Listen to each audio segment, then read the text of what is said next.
Oh, We are right at 6 o'clock and excellent. this is the last couple of there. Bring it on. Who do we have on here? We have 1, 2, 3, 4, 5. We have a quorum. Now 5, we have a quorum. Yes, I'm gonna give this till right when we click 6:01. Just, in fact, yeah. I don't know, I said you're gonna bring some good things. Okay.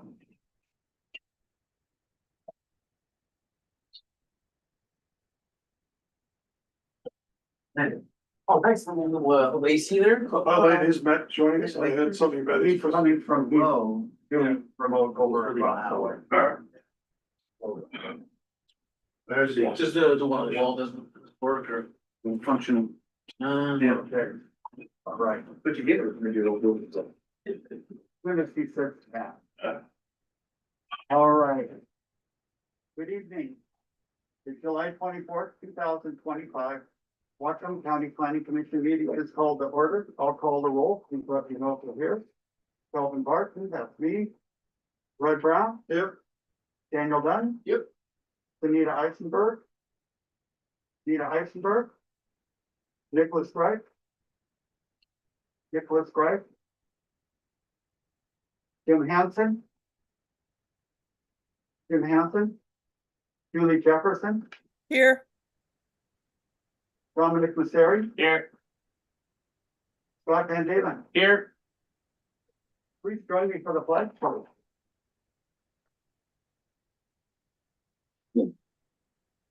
Pledge Allegiance to the flag of the United States of America, to the republic for which it stands, one nation, under God, indivisible, with liberty and justice for all.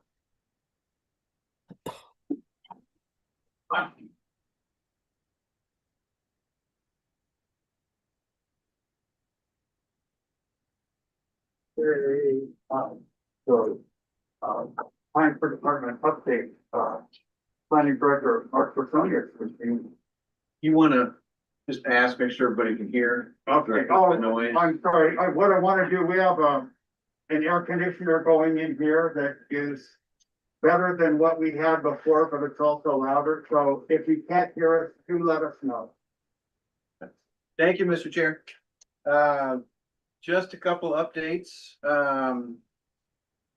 Guys had your joint meeting with the county council on Tuesday of this week to go over the UGA preferred alternatives for the cities and the county. Thank you for that. And just update on scheduling, looking forward. The next joint meeting is scheduled for August 6th. And that is a Wednesday, because that's the day after the primary. It would normally be Tuesday, but the meeting, but because it's a voting day, we'll meet on, the regular council meeting will be on Wednesday, the 6th, instead of Tuesday, the 5th. So council staff sets those meeting times, but we imagine it's gonna be pretty much the same time, 3 o'clock, hopefully maybe a little bit earlier, on the 6th. The topic will be presentation from Lauren Clemens on the climate element. The idea is that that's the brand new element we have to do based on House Bill 1181 requirements. Wanted to get both the planning commission and the council in the same meeting to go over those draft policies and requirements, so you all get to hear at the same time. And then we will have, planning commission will have a follow-up hearing at your August 14th regular meeting. So there'll be a hearing and work session on the climate element as well. We have a follow-up tentative daytime work session reserved on August 18th. Don't know if we need that yet or you want that, but that is available if you need additional time. And then at this point, your next meeting on August 28th would be on chapter 7, draft updates to the economic development element. Let's see. So also, just so you guys know, on the August sixth council meeting, before your joint meeting, we'll have Chris Como from Transpo come, and he'll be presenting the PC recommended transportation that you guys went through already. He'll just be giving an update, brief overview to the county council, so they're aware of changes to that element. And that's what I had in terms of schedule update, unless you guys have any questions. Yes, sir. So do we have two meetings other than the special ones in August, or what dates do we have locked in at this time? August sixth, Okay, Wednesday the sixth, okay, August 14th. okay, That's a regular meeting, so it'll be 6 o'clock here. okay, And August 28th, okay, regular meeting, 6 o'clock here. perfect. The 18th was that maybe if we needed a daytime meeting, but at this point, I don't know that we do. Okay. But Thank you. And just for the record, Commissioner Hanson joined us several minutes ago, along with, Commissioner Craig joined us. Mr. Chair, if I forgot one thing, I'll follow up on the Council Chair Galloway has added some additional time on that meeting on the sixth, the joint meeting with the council, because we didn't get to finish the conversation on all of the UGA preferred alternatives. She wanted to reserve at least a half an hour to finish up that for those UGA that you guys didn't get a chance to discuss, and council didn't get a chance to discuss. So that will also be on the agenda for August sixth for the joint meeting, probably after the climate element presentation and discussion. Okay, that's all. Commissioner Hanson, you have your hand up, go ahead. Yes, please. Where is the port's study on the capacity and need for additional capacity for industrially zoned lands? Matt reached out to the Port Economic Development Director this week. He informed us that they are hoping to publish that by, I believe, 31st of July, which I think would be the end next week. Thank you. Okay, thank you, Ms. Cronin. Time now is open session for public comment. I mean, we can take over. Yes. Welcome to the meeting. The meeting is being broadcast live and will be uploaded to the website. At this time, we will have a public comment session that is not in regards to the public hearing. We have two public hearings tonight. One on capital facilities, chapter 4 of the comp plan, and land capacity analysis and methodologies. So there's no attendees in the room, so we're gonna go to the attendees online. I see Darcy Jones. Do you want to speak at this time? We do have two public hearings that will be on the two topics later. Just wanted to confirm that there will be opportunity for testimony on the public hearings rather than right now. Correct. That would be during the public hearing. Thank you. You're welcome.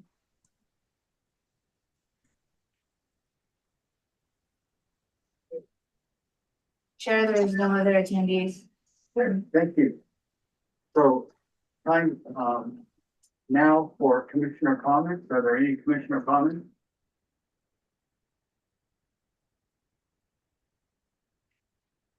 Okay, seeing none, let's move on to approval of minutes. We have, June 26th minutes and the July 10th. Both meetings to be reviewed and approval. Second. Have a motion and a second to move approval of that, one or both of them. Good. That would be both of them. Are any corrections, any comments? Okay. Eileen, would you call the roll, please? Yes. Brown, Yes. Dunn, Yes. Greg?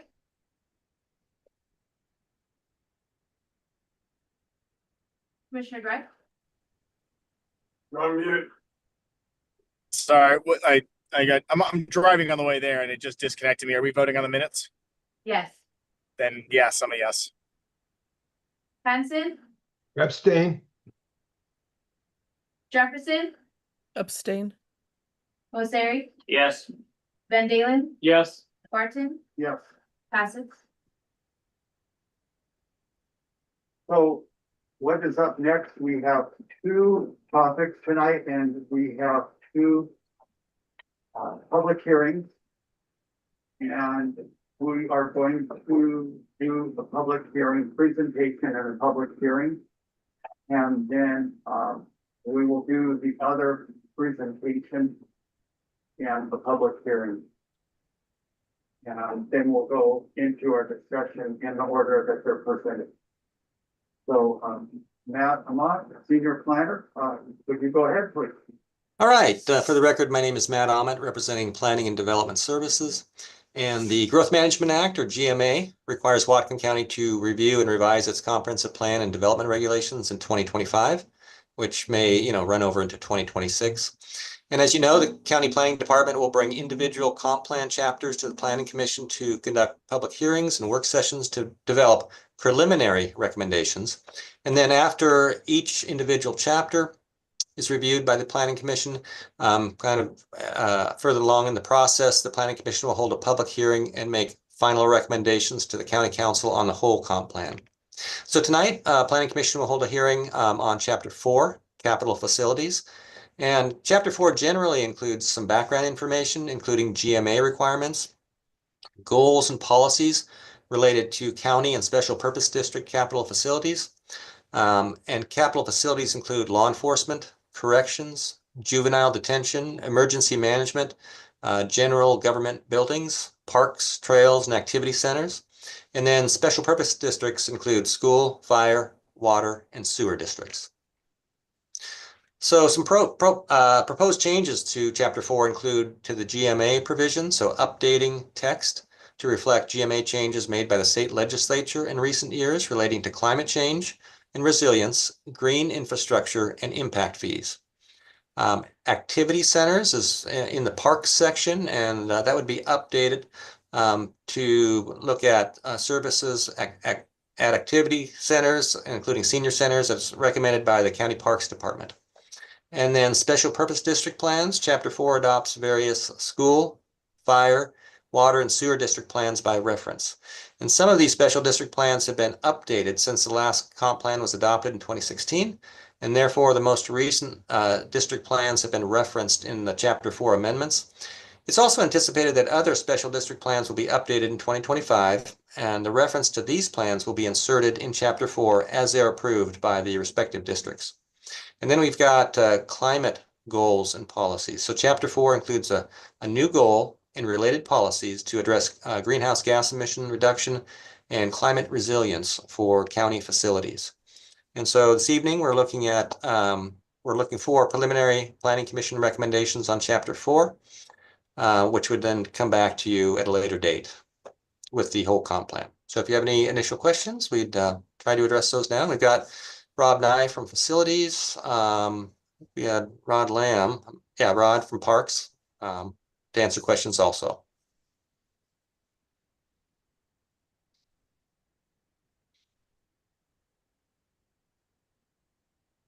Go ahead. And I want to remind everybody, the questions right now are clarification questions. And then if we have questions or we do it this way or that way, that will come after the public. No persons right now. Just clarify. Okay, never mind. I'll take it back. I'm good. I'll wait.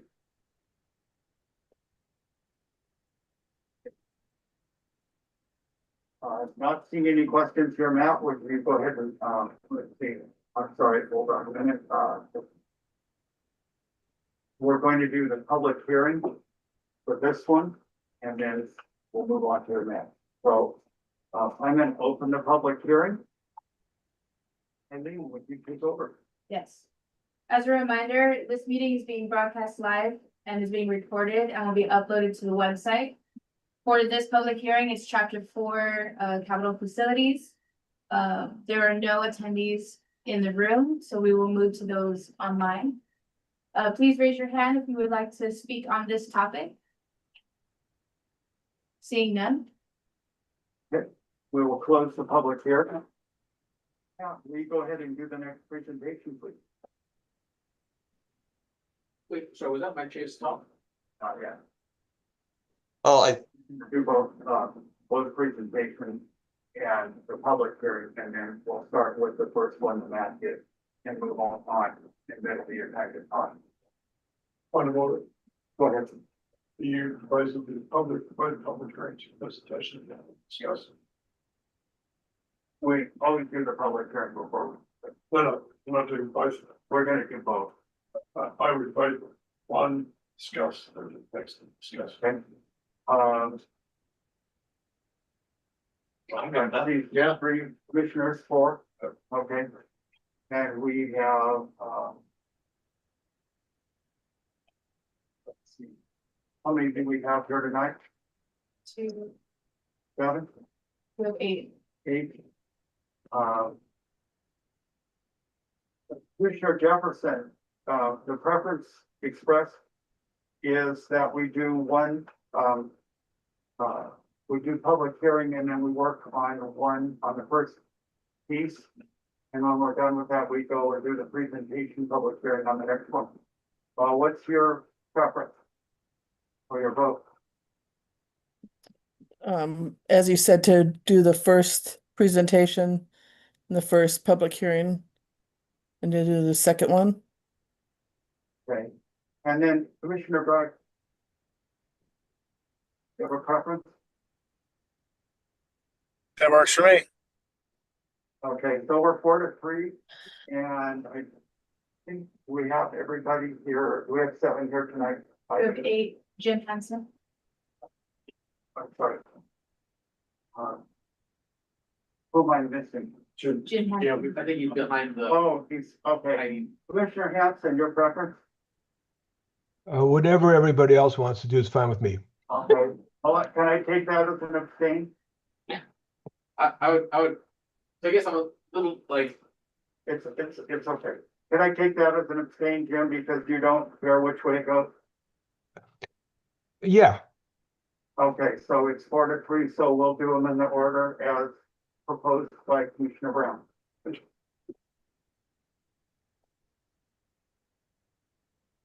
Okay, so go ahead, Matt. We're going to do the first one. okay, so We're gonna do the first one, and and we'll discuss it and make any changes that. okay. we're both So yeah, fine with. that was the end of my presentation. So if there's discussion or changes to chapter 4 or things we need to discuss, then Go ahead, Commissioner Dunn. thanks. Matt, the chapter references a couple of appendixes. I think, the E and F, E is the 10-year, after the 7-year CIP.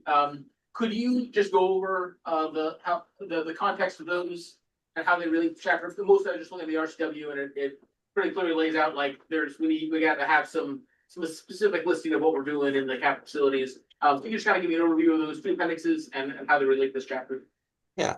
So the capital facilities element under the Growth Management Act really includes 3 things for Whatcom County. Chapter 4 has the goals and policies and some background text on capital facilities. Then there's Appendix F, and that will come to you at a later date. It comes to you every year or every other year, depending on the projects. But that includes now a 7-year list of county projects, for the jail, for parks, for trails, for county government buildings, all of that type of thing. And it includes the location of existing facilities, the proposed new facilities, and a 7-year financing plan. So a lot of those GMA provisions are in there, or are met through Appendix F. And then there's Appendix E, which is the 20-year capital facilities plan for the county. And that includes not only county projects, but it also includes some summary information on water district, sewer district, fire district, school district, et cetera, plans over a 20-year period. And basically, the idea is to show, those facilities and those plans will provide adequate capital facilities to serve the urban growth that would occur in the 20-year planning period. So yeah, there are 3 documents. 2 are coming later. So this is more the goal and policy document. Matt, Commissioner Masseri has the question. When do you think we'll see Appendix E? Well, let me look at the tentative schedule here. And I'm going to caveat this by saying that you have a lot on your plate before this, but it looks like in November. So your agenda is pretty packed, but that's what we have on the tentative schedule.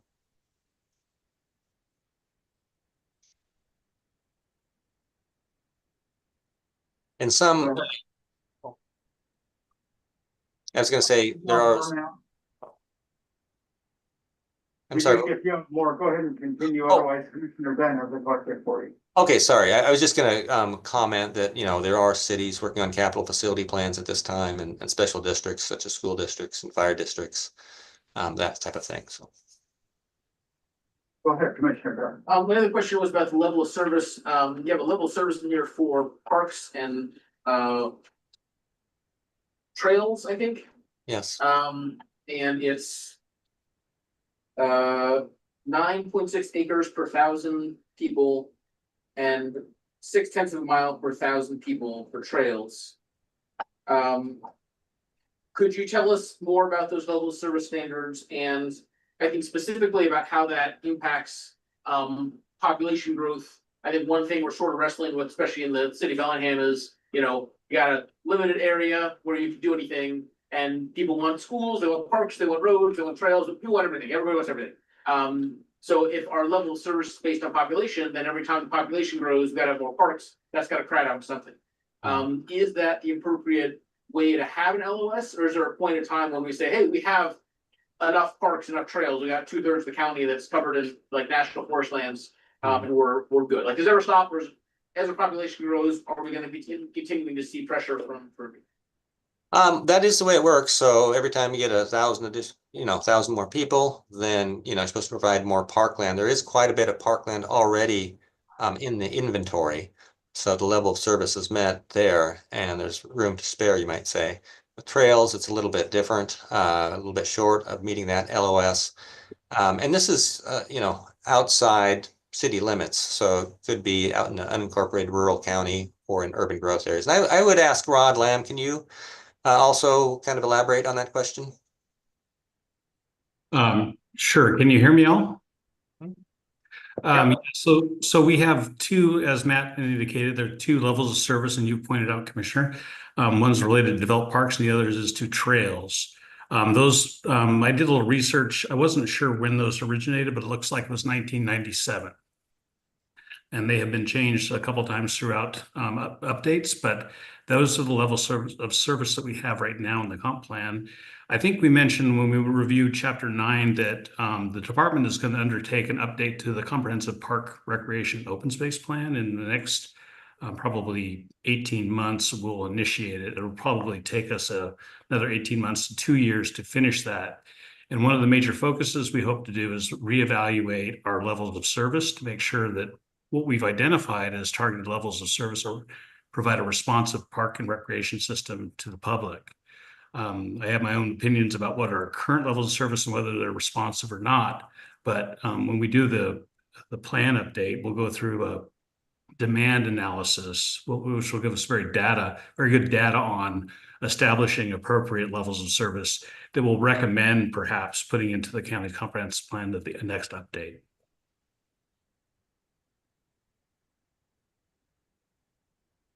Commissioner Dunn.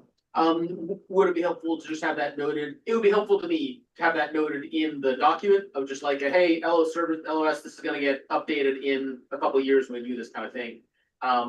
Would that be possible to put a note in there? I think it's noted in Chapter 9.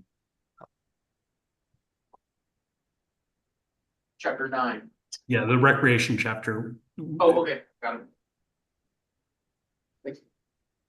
And we also noted that in our, the CPROS was updated in in 2023 and adopted by the council in 2024, and that's a departmental document. It also cites that it acknowledges that the update was not as robust as we had hoped. That was largely due to the inventory work that was done during the pandemic, which didn't have a tremendous amount of, well, not the robust public engagement that we'd hoped to have. We were under financial, but also time constraints to get that updated. So we acknowledged at the time and wrote into the document that we would be doing a more robust update in an abbreviated schedule. It's normally updated on about a 6-year basis. We're going to do that in 3. So it's noted now in 2 places, in chapter 9, and then also in the CPROS plan. Commissioner Hanson, did you have a question? I was having a glitch with reading the packet, but I fixed it, so that solved my problem. All right, thank you. Commissioner Masseri, go ahead. Matt, are you able to bring up the document?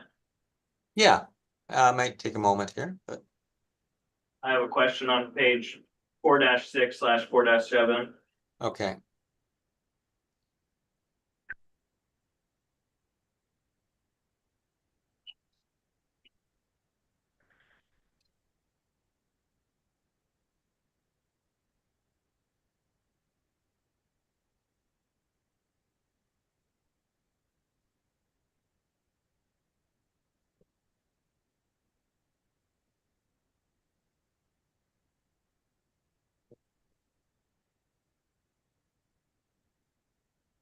All right, can you see that? Yep. 6.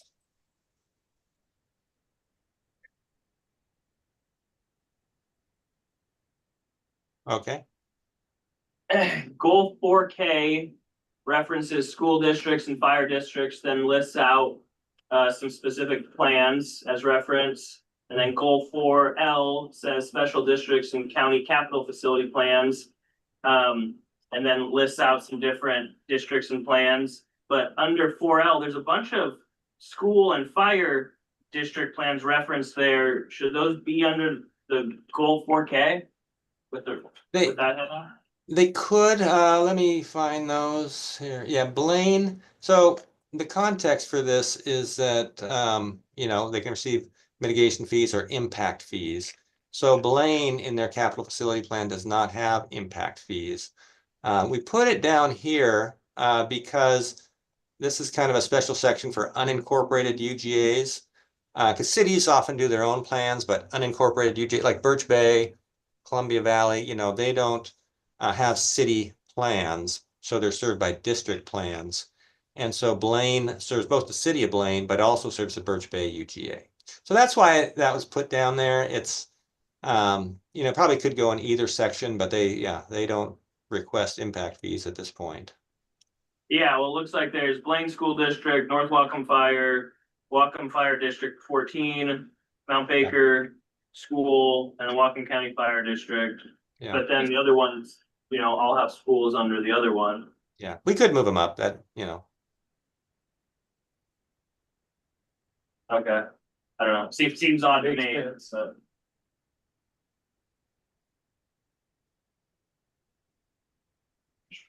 Just a second. Matt, were you done there? Yeah. Okay, Commissioner Brown, go ahead.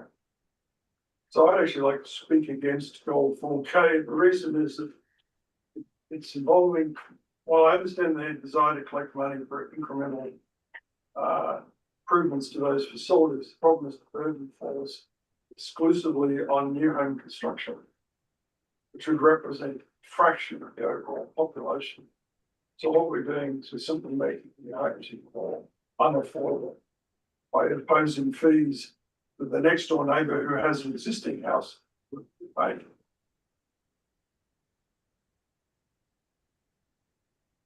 Commissioner Hanson, go ahead. Just a point of information that we have currently an ordinance providing for impact fees in the unincorporated areas to the school districts, and they're just subject to negotiating memorandums of agreement with the county to initiate. I do not know of such an ordinance having been passed for fire districts. And Commissioner Bright. Yeah, I had a question about goal 4M. I have some questions about things under 4M, but starting with just 4M itself, it says plan for greenhouse gas emissions reduction and climate resilience as part of all capital projects included in the county's capital improvement plan. Could someone talk to what plan for means? Like what actually is required? How onerous is that on county staff? Curious, if someone could just speak to that. Yeah, I can give it a shot. So just a point of information, our climate manager for the county developed and proposed these policies. She's not available tonight, and nobody else kind of in that field was available. So here we are. So plan for, I mean, there's different policies in the comp plan in various places of planning for. This is a policy, so it's something that, county departments like, Rob Nye is heavily involved with the capital facility planning for the county. So, they develop what we talked about earlier, the 7-year capital improvement program. So when they're doing that, this policy would say, consider things that might reduce GHG and, things like that. And there's some examples in there, like electrification of the county fleet, things like that, they would do. And of course, that is all subject to county council appropriation of funds, agreement and appropriation of funds and that type of thing, to make sure that's financially feasible. So it is, something that would require some time and effort from county staff, to meet this goal and associated policies. So yeah, this would provide direction for the county as a whole, county council, executive, to kind of move in that direction. Commissioners, I know there's a couple of you questions. Raised hand. I don't know who. Rob Nay, would you go ahead? Hey, good evening, Planning Commission. And tell everybody who you are, so it's on the record. I'm Rob Nye, the Facilities Director for the county. So I will tell you what we. Just a little louder. I am screaming as loud as I can. I apologize. I can barely hear you guys as well, so it might be my computer, even though it's brand new. So I can tell you that every time we do improvements to our buildings, we have been retrofitting them so that our natural gas facilities are eliminated and electric facilities are added. We've done substantial amount of improvements to our buildings. The Civic Center building has been converted. Our way station facility has been converted. Our courthouse performs quite well, even given its size, and it is compliant with the clean building standards. But we put on the plan, which we are actually working with right now on updating what we want to do in the future. Those buildings that are not yet converted into compliance, and we're putting them on so that we can at least get them in the queue, so that there's a lot of public funding out there. I'm sorry if thoughts are coming in my head as I'm speaking. There's lots of public funding out there for these type of conversions. And so we are putting things on the plan on the off chance we do get some grants to convert them. So the county is doing quite a bit in these in this arena, but it also takes some grant funding, because just for example, to convert a building is $1 million in design work and $2 to $3 million in just HVAC improvements. So, if you think about that across the county, that adds up really quickly, but we are doing it as fast as we can afford to do it.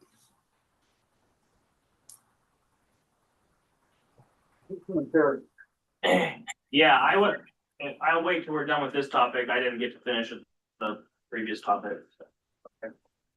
And then, Commissioner Brown, you had your hand up.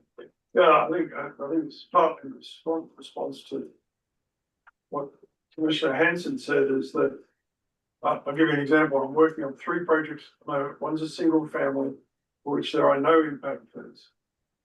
One is a subdivision for which one jurisdiction is charging $7,000 per lot for impact fees for fire. And one is another subdivision for which the fire district is charging no impact fees. So there's a variety of fees around the community. And the one that I'm paying $7,000, that $7,000 is just going to get passed on to respective homeowner as a means of recovery, which just makes the housing expensive, even though no one else in the area around that has paid the same fee. Commissioner Sarah, go ahead. So Matt, just to Oh, good, I'm fine. Matt, just to confirm, you're saying that the 5 capital facility plans referenced under 4K, all of those jurisdictions are collecting impact fees right now, and that none of those other ones are, and that's why they're not in there. What I guess what I'm saying is, like right now, the county collects 0 impact fees. Okay. We don't have any that we charge right now. There are, like with SEPA mitigation, if there's a big subdivision that comes in, and a school district or a fire district says, hey, we can't serve this. We have provisions in the county code, Whatcom County Code 208212, that says you either need to have adequate provisions for that development, for water, fire, sewer, school, or you have to make adequate arrangements. And the school district may say adequate arrangements are you pay us so much, per lot to take care of the children in the school. So that's why this says mitigation fees or impact fees. There's a couple different ways that can be done. But that's the mitigation fees under SEPA are really on a case-by-case basis. And the SEPA official has to determine that there's would be a significant impact. And basically the landowner and the district, come to an agreement that, yeah, we'll pay this in order to get a letter from the district saying we can serve. So that is a potential. Impact fees. We don't have any right now. We have an ordinance, as I think Commissioner Hanson mentioned, Whatcom County Code 20.75, in place that would allow school districts to collect impact fees, but it also says we have an interlocal agreement that's required between the county and the district to make that effective. There also have been changes to the GMA impact fee provisions between when that ordinance 2075 was adopted and now. So we'd probably have to kind of review those GMA provisions against the county code to make sure they're consistent. And then finally, the district has to have an adopted plan saying we want impact fees. And not all of these, like Meridian has in their plan a 0 impact fee, which kind of implies they might want one in the future, but right now, they don't have one. With like Meridian, there's the Kitech area.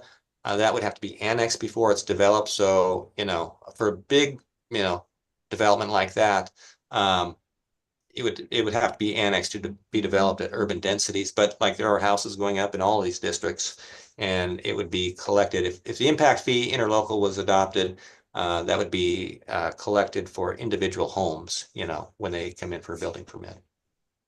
Yeah, but like, just to clarify, you just said Meridian doesn't collect impact fees, but they're in there, and then you said Blaine doesn't collect impact fees, and that's why they're not under that category. So I'm just trying to figure out why some of the fire districts and school districts are in the 4K and some of them are in 4L. Yeah, so we put ones that serve unincorporated UGAs basically down here if they didn't have any impact fee information. So we have no objection to moving those up. Some of those would just, because any district could ask for mitigation fees under SEPA. So I think it'd be fine to move those up if you'd like to. The only rhyme or reason I could see why things were separated was school and fire districts in one, and the other one was just a catch-all for the other ones. So that's why it's confusing to me. Now it's even more confusing to me how they're separated. Yeah, we were just trying, the GMA requires that we have capital facilities for each UGA, and we just, Birch Bay, Cherry Point, Columbia Valley are kind of a special case because they don't have a city associated with them. They don't have any city water sewer plans. And so I guess for those, UGAs, we're just trying to put them all down here, I think is the thought. But again, there's no problem if you want to move them up. You don't have any objection to that. Well, planning director Personius has his hand up. Thank you, Mr. Chair. Yeah, the other thing is just about, concurrency, right? So we have to be able to demonstrate, especially with the urban growth Hey, areas. just a little more volume. We have to be able to demonstrate within the urban growth areas that there's adequate capital facilities to serve that projected growth, both population and employment.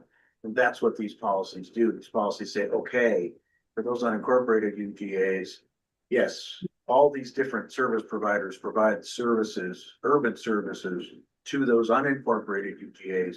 So we adopt their capital facilities plan because they have to demonstrate to us that, as well as cities, districts that serve cities have to do the same thing.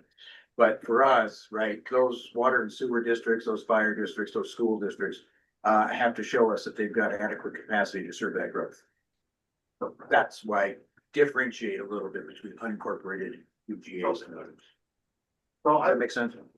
To be honest, I really cannot understand the difference between Linden School District and Blaine School District and the different fire districts.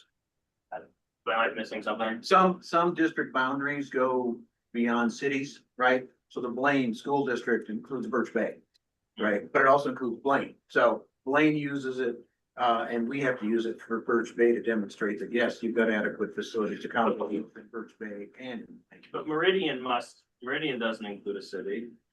Well, as Matt mentioned, they come into they will now be, if, the recommendations that the city of Bellingham is asking for to expand Kitech into the UGA, the Meridian School District is in that area. And they're already part of the city of Bellingham is within the Meridian School District already. Yeah. It's 6 of one, half a dozen of another. Either way is, I think. Okay. School district boundaries don't follow. No, City sure, but boundary. obviously there's a lot of people in the Meridian School District that's not in the city. So, I can't. Commissioner Van David, here. Nope, good for you. So I would like to talk from it. I'd like to ask Matt a question. And this is hypothetical, but so I've approached Commissioner Brown and I want him to build a house for me. And he gets that house, the permit for it before the end of the year, and the impact fees go in effect on the 1st.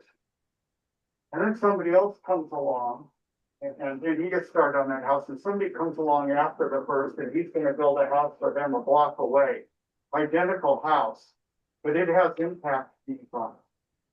So that additional amount, when both houses are all done, hasn't mine automatically come up to the same value as the houses that all have to have an impact fee on them?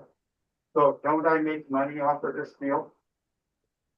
And, but we talked about keeping the price of housing down, but we throw the impact fees on, and I remember when Bellingham was over $30,000.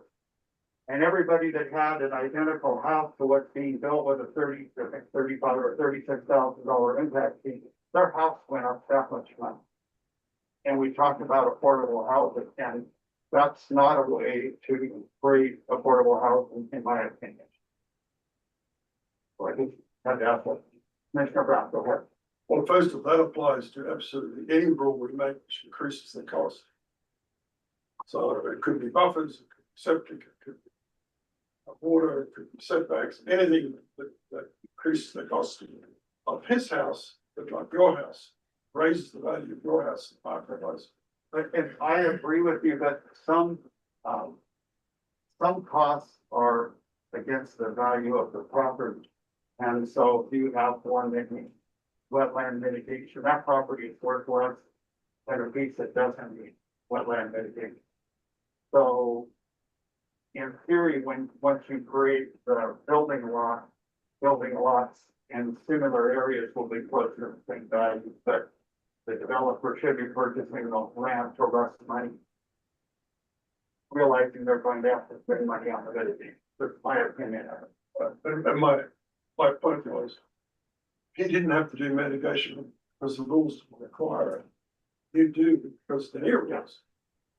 And his property's gone up, so he doesn't have to get it. And I agree with you. I just, that one is a question I just really want answered, and I sometimes think, and I'm not a builder, but I sometimes think that what we're doing is the way we're funding these things is we're pushing housing up for everybody. It's not just the person that you're building for tomorrow, that you're bringing up everybody's existing one that is similar. It's worth more money. Right, I can expand on that because, Can we, We'll get there, Commissioner Hampton. yeah, first point of order, I appreciate if people are called upon and not dialogue. That's the first thing. And the second, if we are having a discussion on this rather than asking questions, I do have a point of discussion. I will yield to Hanson because he hasn't had a chance to speak yet. Go ahead, Commissioner Hampton. Well, I just want to address the false dichotomy of impact fees in the rural areas, raising the price of housing. Basically, what they would do, they would assign some of the true costs more of the true costs of that housing onto the developers and the purchasers. So if we're paying a $35,000 impact fee in Bellingham and no impact fee in the county, the costs of, and I know you're talking about construction contract, development contracts, which isn't everywhere, it's only some places, but the cost of that infrastructure is going to go to the taxpayers. Over 50% of the property tax revenue is coming from the same urban areas that are also paying for the $35,000 development fee. So what I would like to see is that we stop subsidizing rural development. We have a charge to try to discourage additional rural development, and by making it artificially cheaper than urban development, we're exploiting the taxpayers and going against the mandates of the Growth Management Act. So we want urban housing to be more competitive price-wise with rural housing to help achieve our growth management goals. Commissioner Sarah. I mean, if you want to do that, I would argue against just trying to make everything more expensive so that in the city of Bellingham, it looks more reasonable. You know, it'd be nice also to do measures to try to decrease those costs in those cities as well.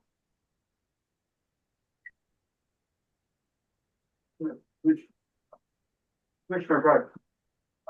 I just think we're getting a little far afield and wanted to suggest maybe we agendize for future meeting a deep impact fee conversation. We clearly there's not a great interest. We've had one before. And maybe we need to have one again. But unless someone's gonna make a motion to actually adjust something on here and then we can debate it, I'd ask that we move to motions.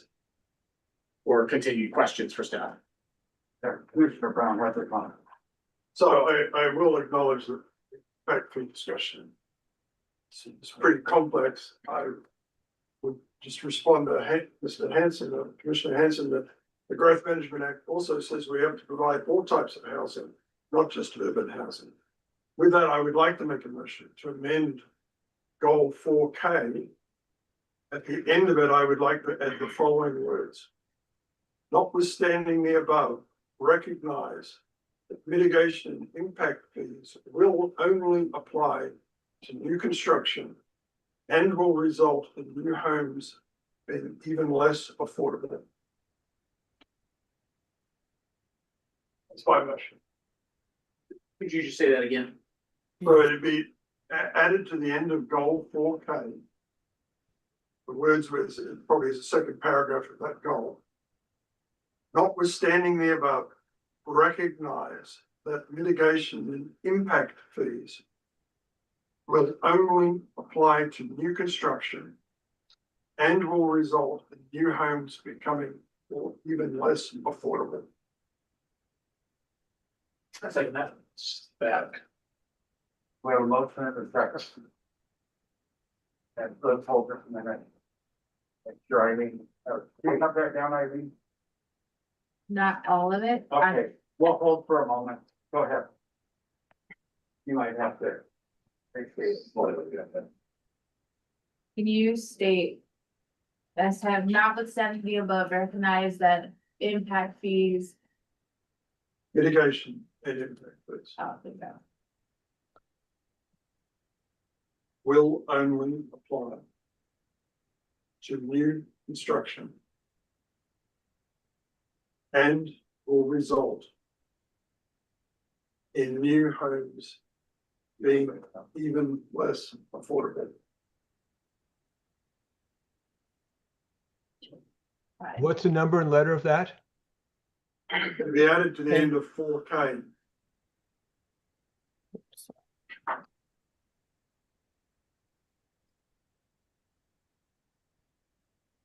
Four K six. No, it's to the goal 4K. I'm proposing it's up at the top. Oh, thank Under you. the goal. Thank It's not you. a pulse, it's a goal. Is there any discussion? Being there's no discussion. Eileen, would you call the roll, please? yes, Dunn, Yes.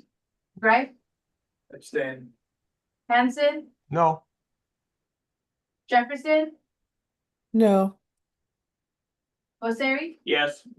Van Dalen, Yes. Brown, Yes. Barton, Yeah. passes.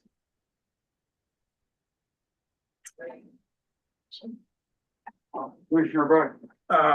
So a question for staff on policy 4M2. This is just like nitpicky verbiage question, but it says construct new and renovate county facilities over 5,000 square feet. I mean, a minimum of LEED silver standard as required in county resolution 2005-028. The note on the side notes that 028 says where feasible. Do we need to add the language where feasible here? Because even if it says as required and it references the county resolution, the language, the plain language here, it does make it sound like it's a mandate that everything is constructed to silver standard. So I'm just curious if that would be helpful to clarify. That would seem reasonable, unless you want to make it kind of a little bit more stringent, I guess, than the resolution, but. I mean, I don't, I imagine that there are situations where you're renovating I don't know, a cow barn and there just aren't standards, LEED standards for those. So I imagine that's why the ads where feasible exists in the language. So I guess I would make a motion just to add where feasible to the end of as required in county resolution 2005-028. Or actually, no, sorry, silver standard where feasible, comma, as required in county resolution. That makes more sense. So just to add where feasible after silver standard. We have a motion, we have a second. The point of order is This is 4M2. I'll second it. Okay, we have a motion and a second. And I'm gonna pause this just for a moment. Rob, May, you had your hand up. Go ahead. Thank you so much, Planning Commission, for letting me speak. I am actually very much in favor of that motion, and I will give you an example. Our county shops where we work on our vehicles exceed that square footage.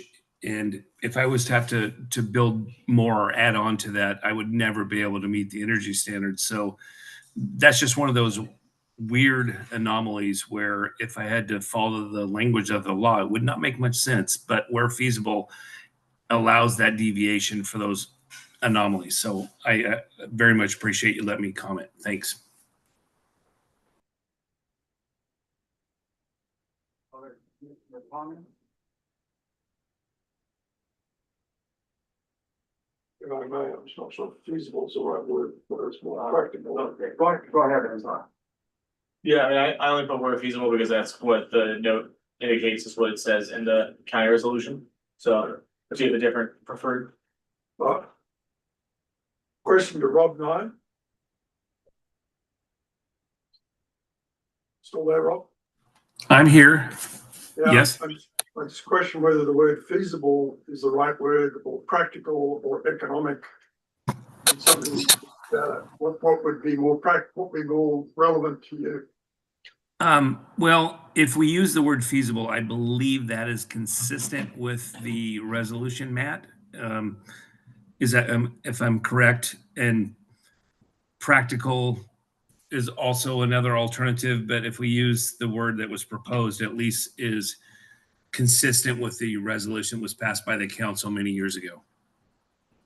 That gives you the flexibility. Yes, and that's usually a determination of the executive. We haven't had to use that out, I'll call it, yet. But, you know, my example at the county shops, if I had to expand because, you know, we are doing so much work to convert our electrification of our fleet and we needed to have 10 vehicles in at the same time, I'm just using this as a for example. We might need to utilize that. So these are not things that happen often, but they do, and we need to make sure we protect ourselves from having to do something that doesn't make much sense economically in the situation. So thank you again for allowing me to speak. Commissioner Dunn, go ahead. Question, it looks like that resolution was 2005. It's my understanding that the current commercial energy code outclasses that LEED silver status. And so I don't, this is more for the county council, whether they want to revisit that and say, you know, is that an outdated standard that they're trying to meet? And also, is it flexible enough that, you know, you can still build more bays in your shop if you need to without needing to have an onerous expense for your restoration? Commissioner Bright, I think you hit him head on. Yeah, I was just gonna say, like, you know, I mean, I agree with Commissioner Brown that in an ideal world, I'd probably use what's at the end of 4M1, which is to the extent practicable. And only because it aligns with the resolution, do I think feasible is the right word here. And looking at the definition, it does look like it has the appropriate amount of wiggle room is certainly not the right word, but the space for what Rob needs. But I think either way, we're fine. We can pick whichever this is happy. And I'll support that. Okay, any other comments? Motion, do we have a motion to approve? Seeing there's no other comments, Eileen, we can call the roll, please. Yes, Jefferson, Abstain. Mosseri, Yes. Van Dalen, Yes. Brown, Yes. Dunn, Yes. Bright, Yes. Henson, Yes, Barton. Yeah. Passes. Commissioner Bright. Question for staff, probably for you, Rob. 4M4, site solar systems with battery storage at county facilities where suitable. Just curious if you could speak to what work has been done on that so far, how that's going. You know, just curious. I know those are not necessarily easy or inexpensive to do, even if distributed solar has some nice benefits for resiliency for county facilities. So we'd just love to hear more about your experience with that so far. We haven't actually had an opportunity to implement any of this yet.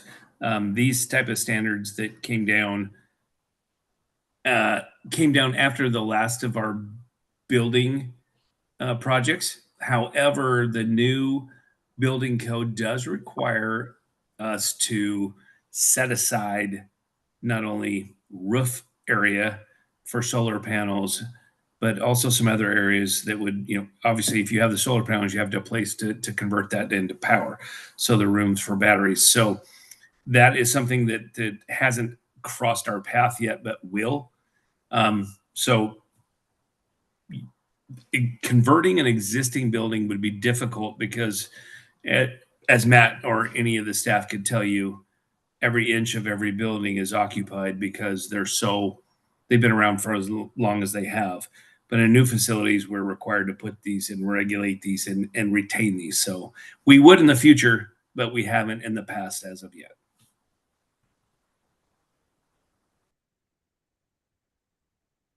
So just to make sure I'm clear, so all new county buildings are required by code to have solar, or they're required to have space for it?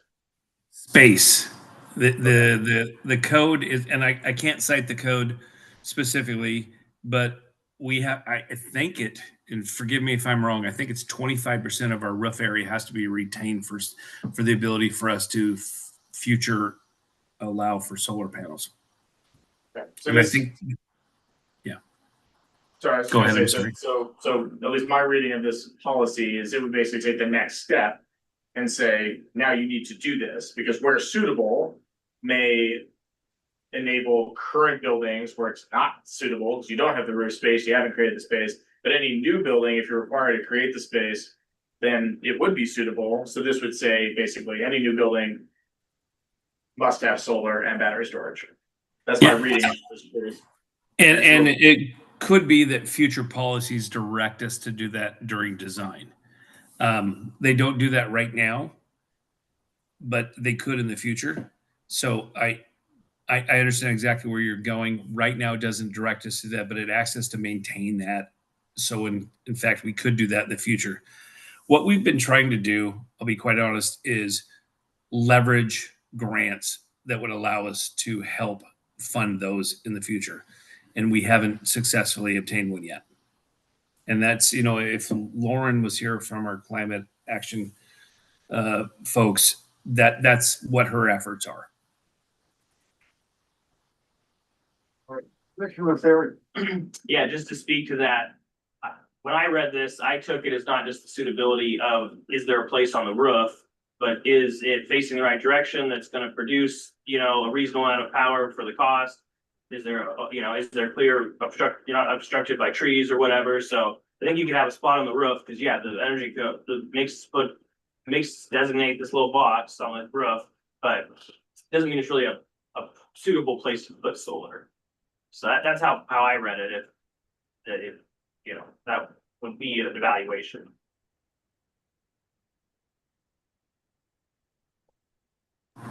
Again, we haven't had that in place yet, so a great interpretation, or definition of that would be nice for us in the future.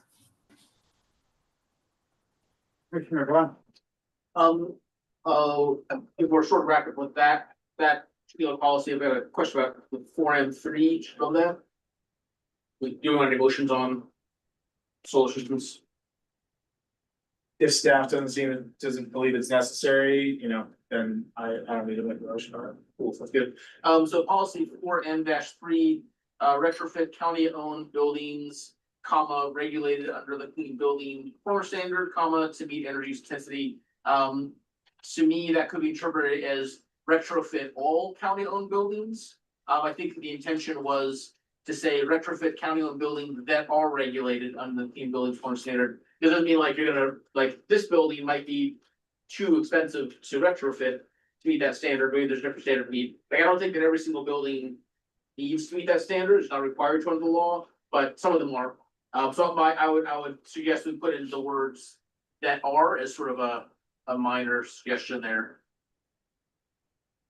Making that as a motion. Sure, I'll make that as motion. So those would be policy 4M-3 to add the words that are THAT space AR between the words buildings and regulated.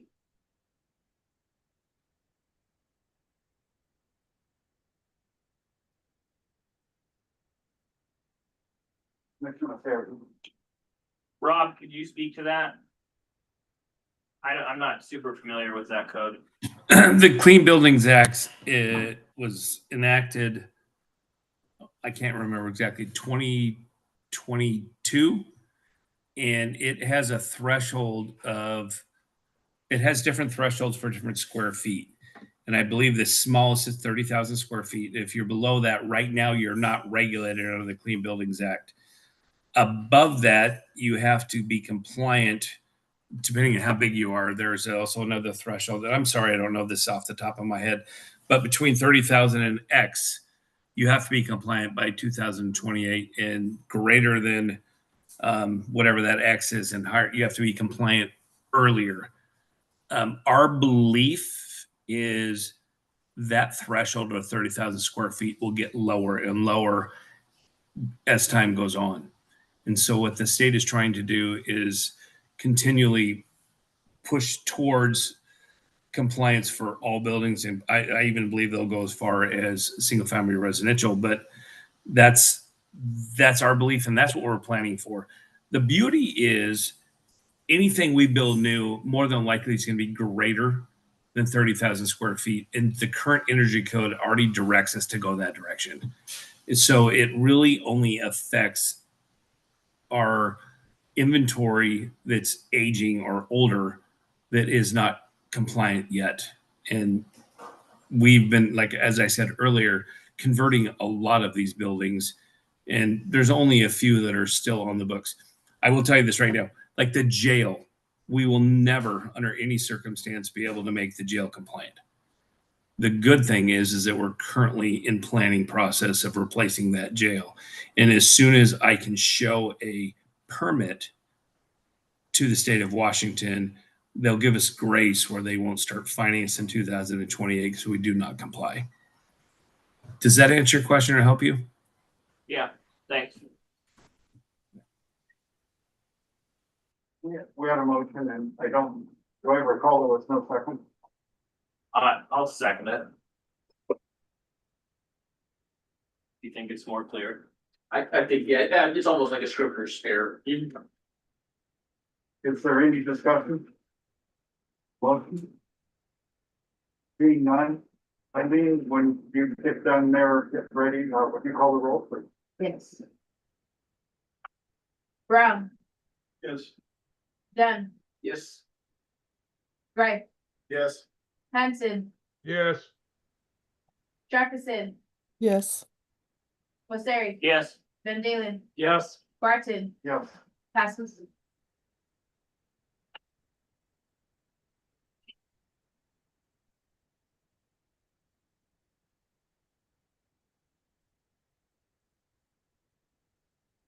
I move adoption.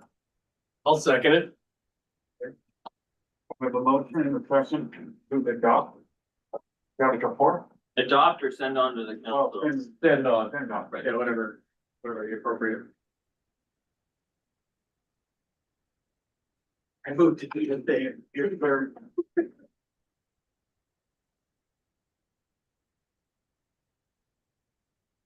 I'll wait to finish writing. I think.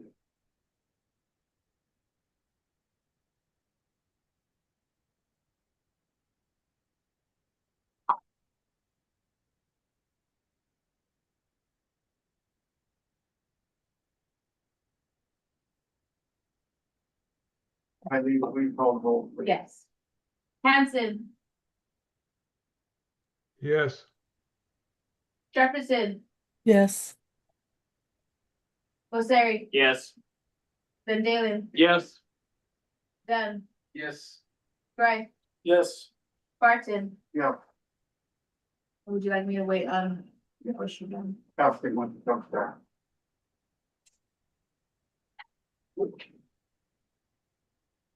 It does pass.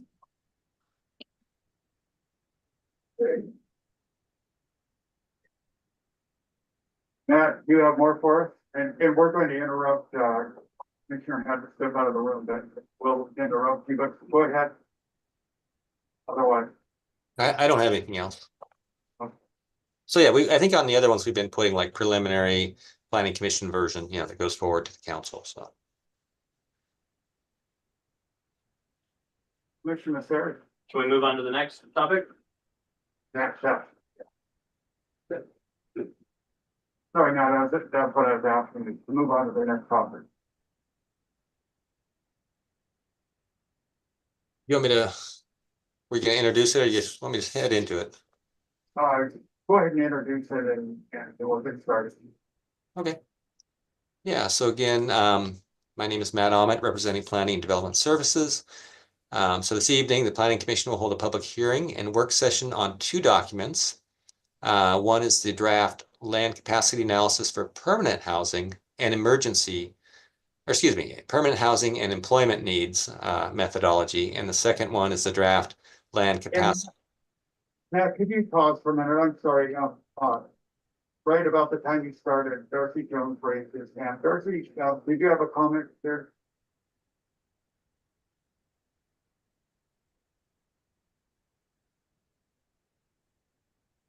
Yeah, go ahead. Did you Oh, have a comment? well, thank you. I was just raising my hand to provide testimony on the next hearing. Okay. Okay. So, sure. Then thank you. And go ahead now. And he Okay. doesn't want to speak. Okay. Take a comment in the public hearing. All right, so yeah, we're looking at two documents in this hearing. One is the draft land capacity analysis for permanent housing and employment needs. And then the other is the draft land capacity analysis methodology for emergency housing. So Andrew from Leland Consulting Group will provide an overview of those two draft methodologies this evening. Then we'll give the public an opportunity to review and comment on the documents in the hearing. And you've already received several written comments. And since the methodologies are technical documents that will be administratively approved by the county planning director, we are not asking for a formal planning commission recommendation on these.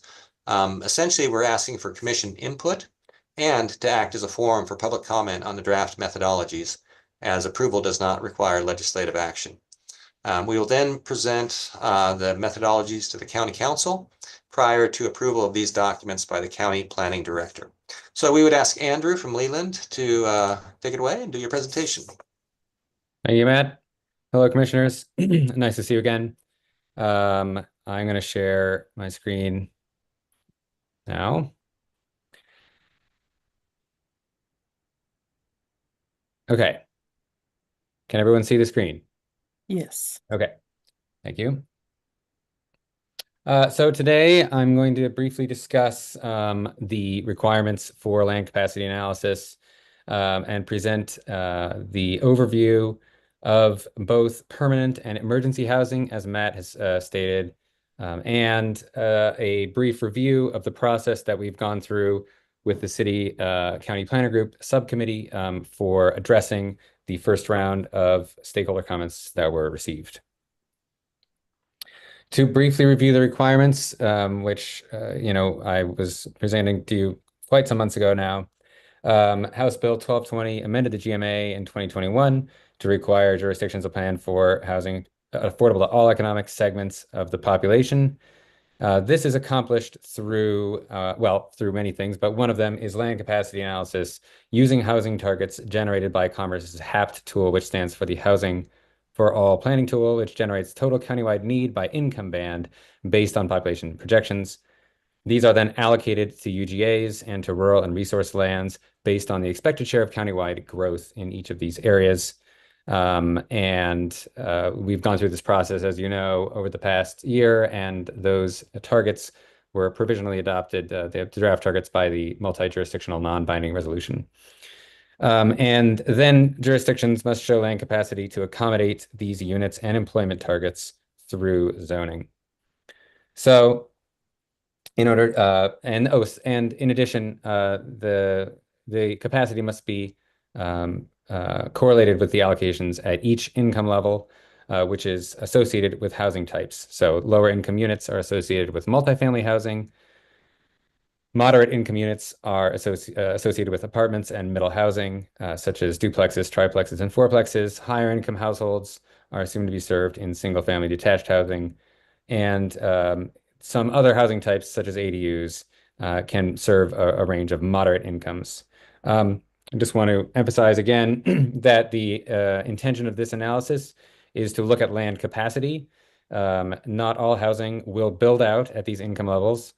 But jurisdictions must demonstrate that the housing types can be built under current or proposed future zoning to meet these targets. So again, this is an exercise in looking at what could be built under current zoning with appropriate reductions, as we'll see, for various factors which have been discussed at length in the methodology. And Commerce's guidance indicates that the expectation is that cities need to be able to accommodate all of this housing, but they also acknowledge that not every single parcel will build out, of course, exactly at the income level that is shown in the target. So these targets are really based on capacity.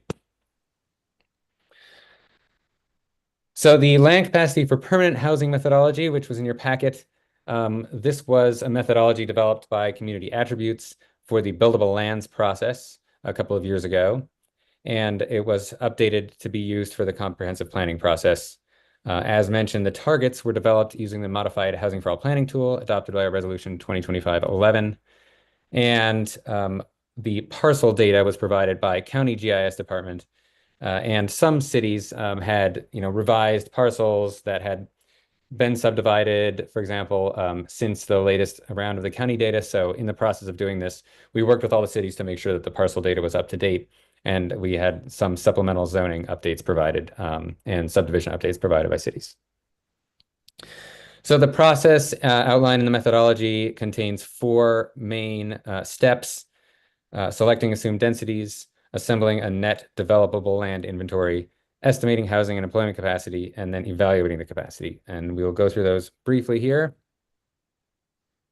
First, looking at densities. So for each zone or comprehensive plan designation, so we looked at plan densities, achieved densities, and and other factors that are considered when selecting assumed future density. So these analyses take place on a pretty complicated spreadsheet tool, which I will show you in a moment.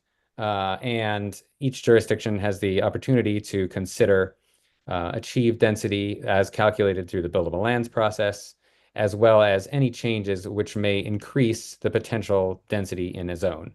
And the assumed future density can take both of those things into account. It doesn't necessarily have to reflect exact zoned minimum or maximum or minimum density or achieved density, but it should not also reflect maximum zoned capacity, so as not to overcount capacity. So the assumed density is expected to sort of take into account past and expected future development trends reasonably. Next, we assemble the net developable land inventory. So this involves classifying all the parcels as vacant, partially used, or underutilized. This classification was outlined in the methodology and executed by the County GIS Department. But briefly, vacant parcels are assessed as vacant by the assessor or contain very low value of structure. Partially used are parcels that are large enough to be subdivided further under current zoning, and underutilized are parcels with a low building to land value ratio, meaning that the building is worth less than the land. So after classifying the parcels, you have the total vacant, partially used, and underutilized parcels in each zone. Then there are deductions made for a variety of things, including critical areas, public uses, infrastructure gaps, and a market factor to account for the fact that not all parcels will get developed over the planning horizon. And these deductions, which were the subject of much discussion, have a lot of opportunities for jurisdictions to do analysis to ensure that they are meeting local conditions, and so as to deduct an appropriate amount of land. After this, you multiply those things together, the net available acreage in each of those categories and the density assumptions. And then, so at that point here, after this bullet, is essentially where the methodology ends for from the buildable lands inventory, and where we added on top of it the new commerce guidance methodology to accommodate these income bands. So you have total housing units in each zone capacity, and then we go through a process which I'll demonstrate in a moment to assign each zone to one or more income bands that can be served by the various housing types in that zone. And then you aggregate those totals by income band. And finally, if there's a deficit, analyze how to address this deficit. So I'll briefly show you using Lyndon's spreadsheet as an example, what these sheets look like. And I also have them available if we need to look at anything specifically. I don't want to belabor this extensively, but just to give you a brief overview. This tab called zoning lookup has almost all of the relevant information in it. Here we have all this. For a moment, Yes, can you enlarge that a little bit, of course. the gray part? Is that better? That's great. Yeah, the main part of the gray is the, thank you. Yep. So here we have all the zones, and each zone has a category of type: single family, multifamily, mixed use. There's a mixed use down here. Let me scroll down slightly. Okay. And then we have all these deduction factors: public use, infrastructure, market factor for each type. And then here we see other further assumptions about what percentage of acreage in a mixed use zone is dedicated to different uses. So in this example, we have, yes. Michael, we've got a question for you. Mr. Missouri, go ahead. Yeah, where did those percentages that you're using come from? These were percentages we used in Linden based on the sort of range of recommendations that were provided during the buildable lands process. And most cities did not substantially change these percentages since then, but the cities had the opportunity to verify or make changes to these based on their local conditions. In Linden, there was some analysis done during buildable lands about how much of subdivisions were, being used for various things. So they retained those assumptions on public use and infrastructure deductions. On market factor, this is again, the sort of the initial recommendation of 15 and 25%. And we use that in the, the Commerce recommended market factor deductions, which we used in most single family and commercial zones. Here at the bottom in Linden, we had a mixed use overlay, which allows denser development and multifamily, which they were densifying further as part of this comp plan update in order to meet these targets. And we used higher market factors in those zones because some of the properties were staff considered them to be less likely to be redeveloped. Similarly here, the 80% multifamily and 20% commercial is in their code. So in this mixed use zone, you have to develop 20% of the space as commercial in the mixed use zone. And Commissioner Brown has a question for you also. So Andrew, where in this formula do you show the deductions for critical areas and buffers? Yes, those are not in here. Those happened prior to this point. So the critical area deductions are done at a parcel level in the GIS. So we take the total area of the parcel and clip out the acreage of critical areas. It's in here. So for every parcel here, we have total acreage in square feet. Here, gross developable area, and then the critical area in square feet here by each parcel, as you can see, and then that's subtracted out over here in this column. But that occurs before these other deductions. So what are the sources of the layers for the critical areas, and where are the buffer deductions? The sources of the critical area layers depend on the jurisdiction. We mostly use the county's GIS data, and the buffer deductions are listed in the methodology, at least in the case of Linden, in the city's results document that we had. I believe, Matt, did we list every buffer reduction in the methodology, or was it jurisdictionally specific? I don't remember if they were in this. I thought they were in this document. No, I don't think we listed the. Are you talking about specific buffers or the buffers? Well, because it varies by city, like right, depending on their critical areas code. So in the case of Linden, in their city LCA methodology and results, which we were also working on, we listed all the buffer, the buffer reduction percentages and widths and things. I'll say where my question is. There are multiple different versions, generations of this is a better way to put it, of the critical areas, the wetlands in particular.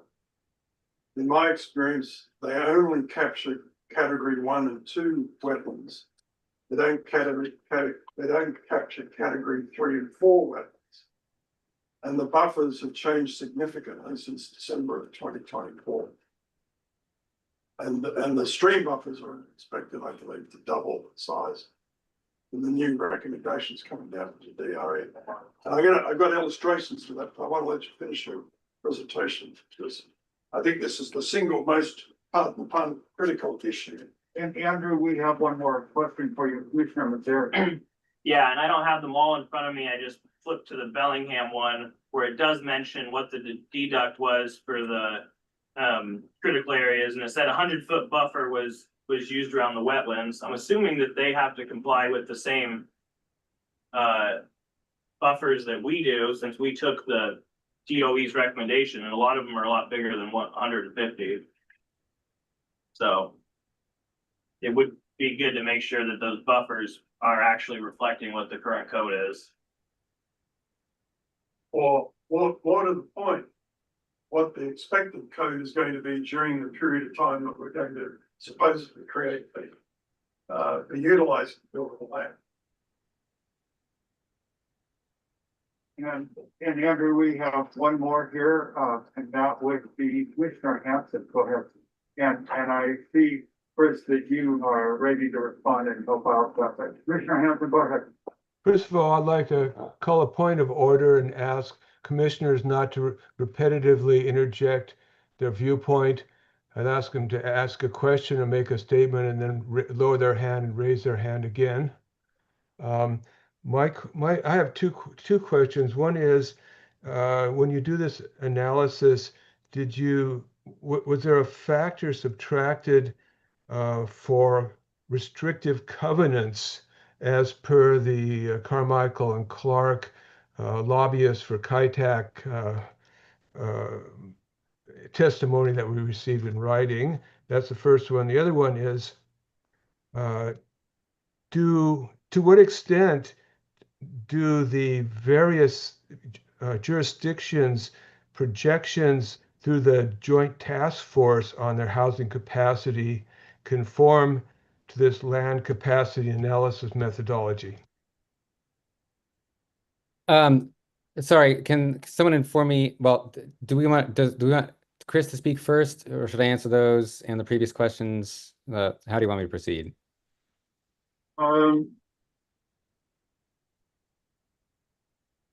Was Andrew, there was a topic change in there, correct, on the question? Well, yeah, I maybe we should let Chris speak to the, well, I might suggest we let Chris speak to the buffers quickly before we move on, or we could table the buffer conversation. We're gonna hold on your question just till Chris Beebe comments, and then we're gonna get back to your topic. Okay. Okay, I can make this really quick, and then, yeah, if we could it might be great to let Andrew get through his whole presentation. To respond for Bellingham, we used 150-foot buffers for all mapped wetlands, regardless of the type, and that includes all of our delineations and a variety of surveys from the past 15 years. We did not include the NWI wetlands because they're very inaccurate compared to the current survey reconnaissance level and survey information that we have. We felt, talking with our wetland experts in the department, that the 150-foot buffers for all was a good kind of happy medium, knowing that a lot would be less than that, but there would be some that would be more, and felt that would adequately cover the recently released changes based on the state's recommendations and requirements. So that's kind of where we're at with those. And then the streams are buffered based on what's in our municipal code standards in Title 16 for regulated streams in Bellingham. Thank you, Chris. Commissioner Hampson, go ahead. Just to repeat the two questions about restrictive covenants, about density. Are those included in the estimate? And the other one, how do to your knowledge, how do the housing estimates in the Joint Task Force housing density proposal that are being considered in the EIS, how do those comply to these methodologies?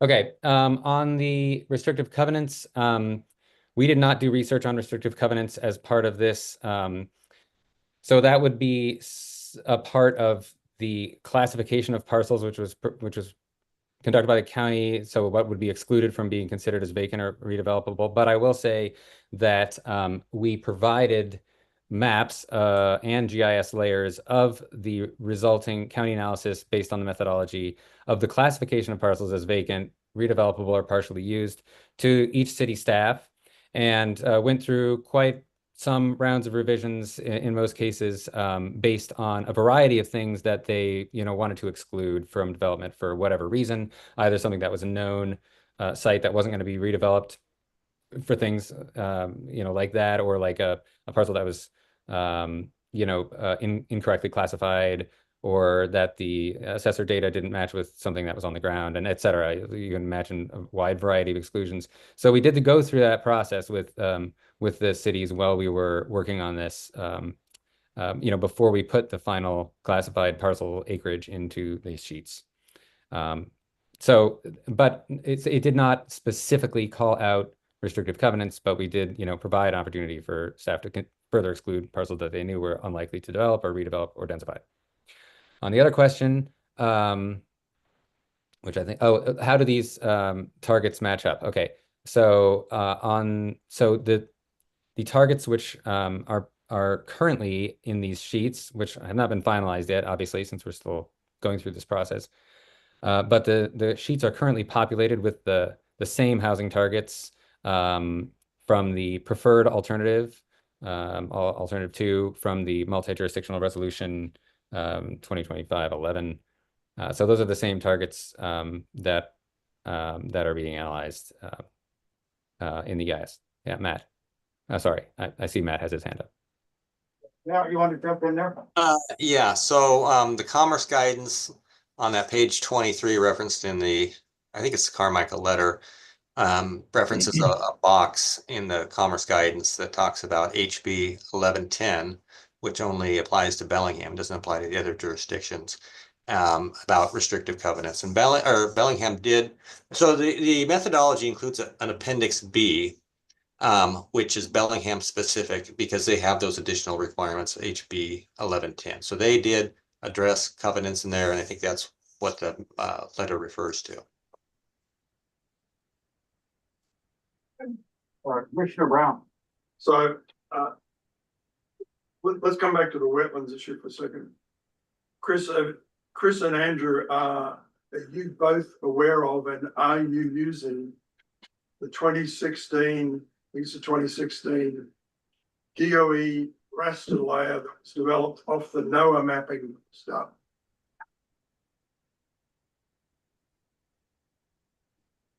And if you're not, that layer is probably the most accurate representation of category 1 and 2 wetlands in the county. And it is significantly larger than any of the other layers that I've seen being used. So that's a question. I do not remember the name of the layer. All the critical area layers that I used were provided by Matt and the county GIS department. So I could go at, not immediately, but check and ensure that if that was indeed the wetland layer that we used. But I don't remember the name of the layer offhand.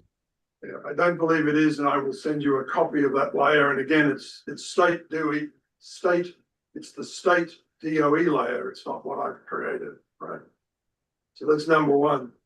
Number two, in an example, for example, just up the road here, there's an 80-acre subdivision. It's a cluster subdivision.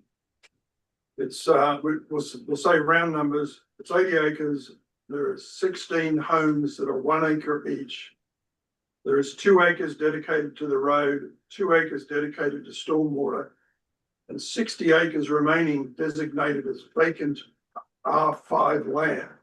My question is that going to show up as 60 acres or effectively 12 development rights because it's vacant? Or is the model somehow acknowledge the fact that the development rights have been stripped because of the cluster development next door to it?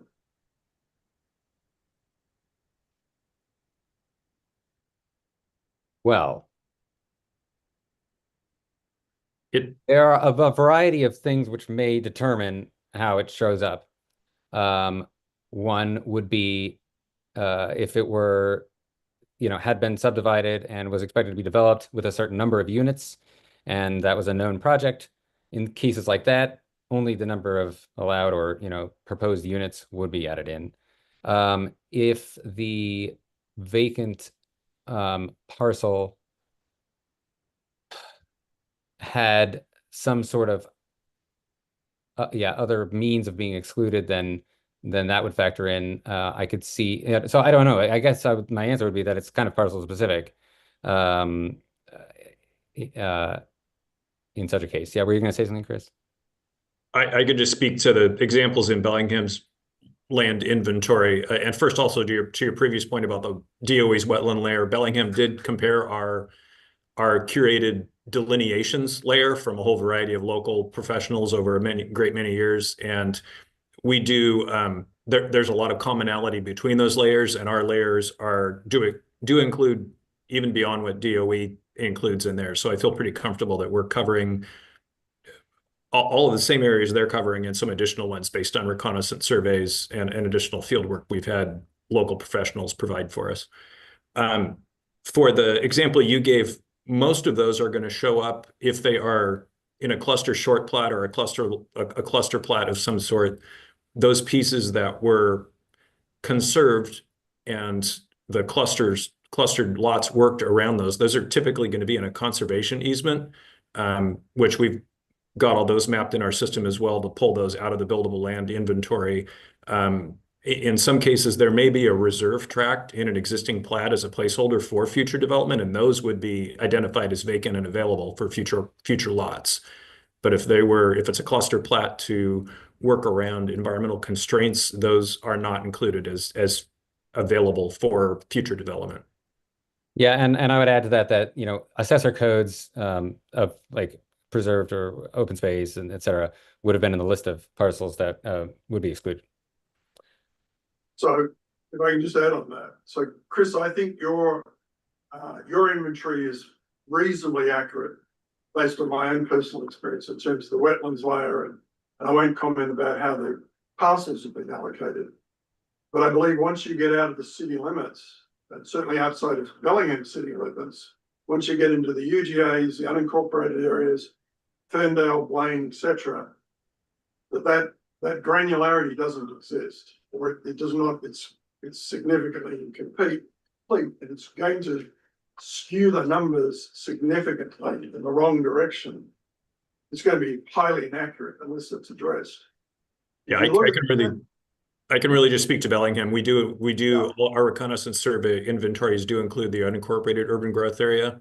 And so we've pulled that data in from a wide variety of sources and again had local professionals conduct on the ground surveys specifically for the land capacity inventory. So yeah, but again, I can't speak to areas beyond the growth area or other jurisdictions. Well, I think also I'm only sort of, I can't comment too much farther on the exact wetland layers that were being provided by the county for us as part of this methodology. And indeed, some other cities provided their critical areas layers as well to, for consideration and being excluded, and to ensure that there was some accuracy with their city code and, for example, stream layers and things like that. So I may not be able to really provide at this moment much farther detail on the specificity of the county wetland layer. I don't know, Matt, if you have any thoughts on the wetland layers from when we were assembling the critical areas layer, or if we need to come back to this at a later time. Yeah, I mean, we do have in our GIS system our standard wetland layers. I think there's a acknowledgement that they're not delineations, and it would be very, very expensive to do something like that. So they're the layers we have, and so those are what we're using in the analysis. So I do remember, as I was looking through a couple of emails here, that we had some back and forth on buffers for wetlands and for non-city UGAs, and ended at 116 to 162 feet, depending on the UGA. So Andrew, we're going to pause for a moment. We'll let Ferndale talk. Yeah, Okay. I was just gonna say our wetland layer also includes reconnaissance survey as well, so I don't think you accurately described how we went about delineating for this. So we did also have professionals go on the ground and do surveys to help us better delineate that.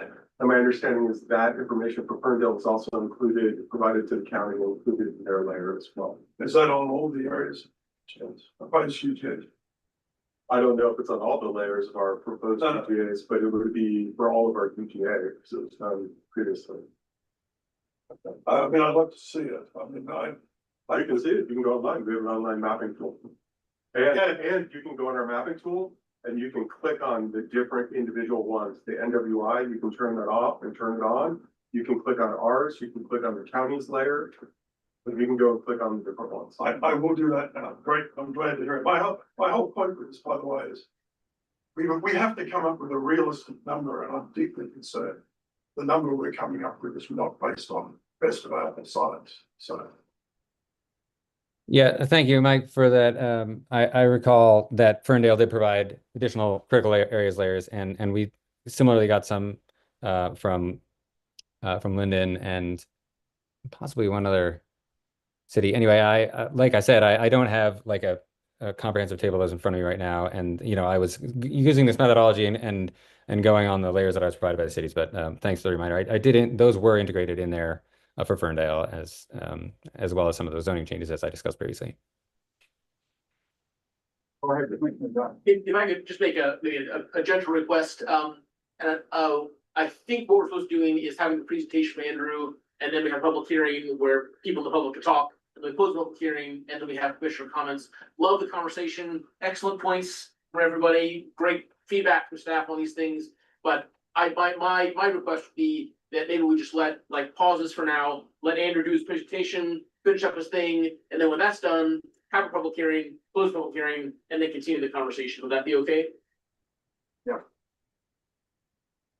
I concur with Commissioner Dodd. Well, go ahead, Andrew. Okay, thank you. So I think we've seen this table for long enough.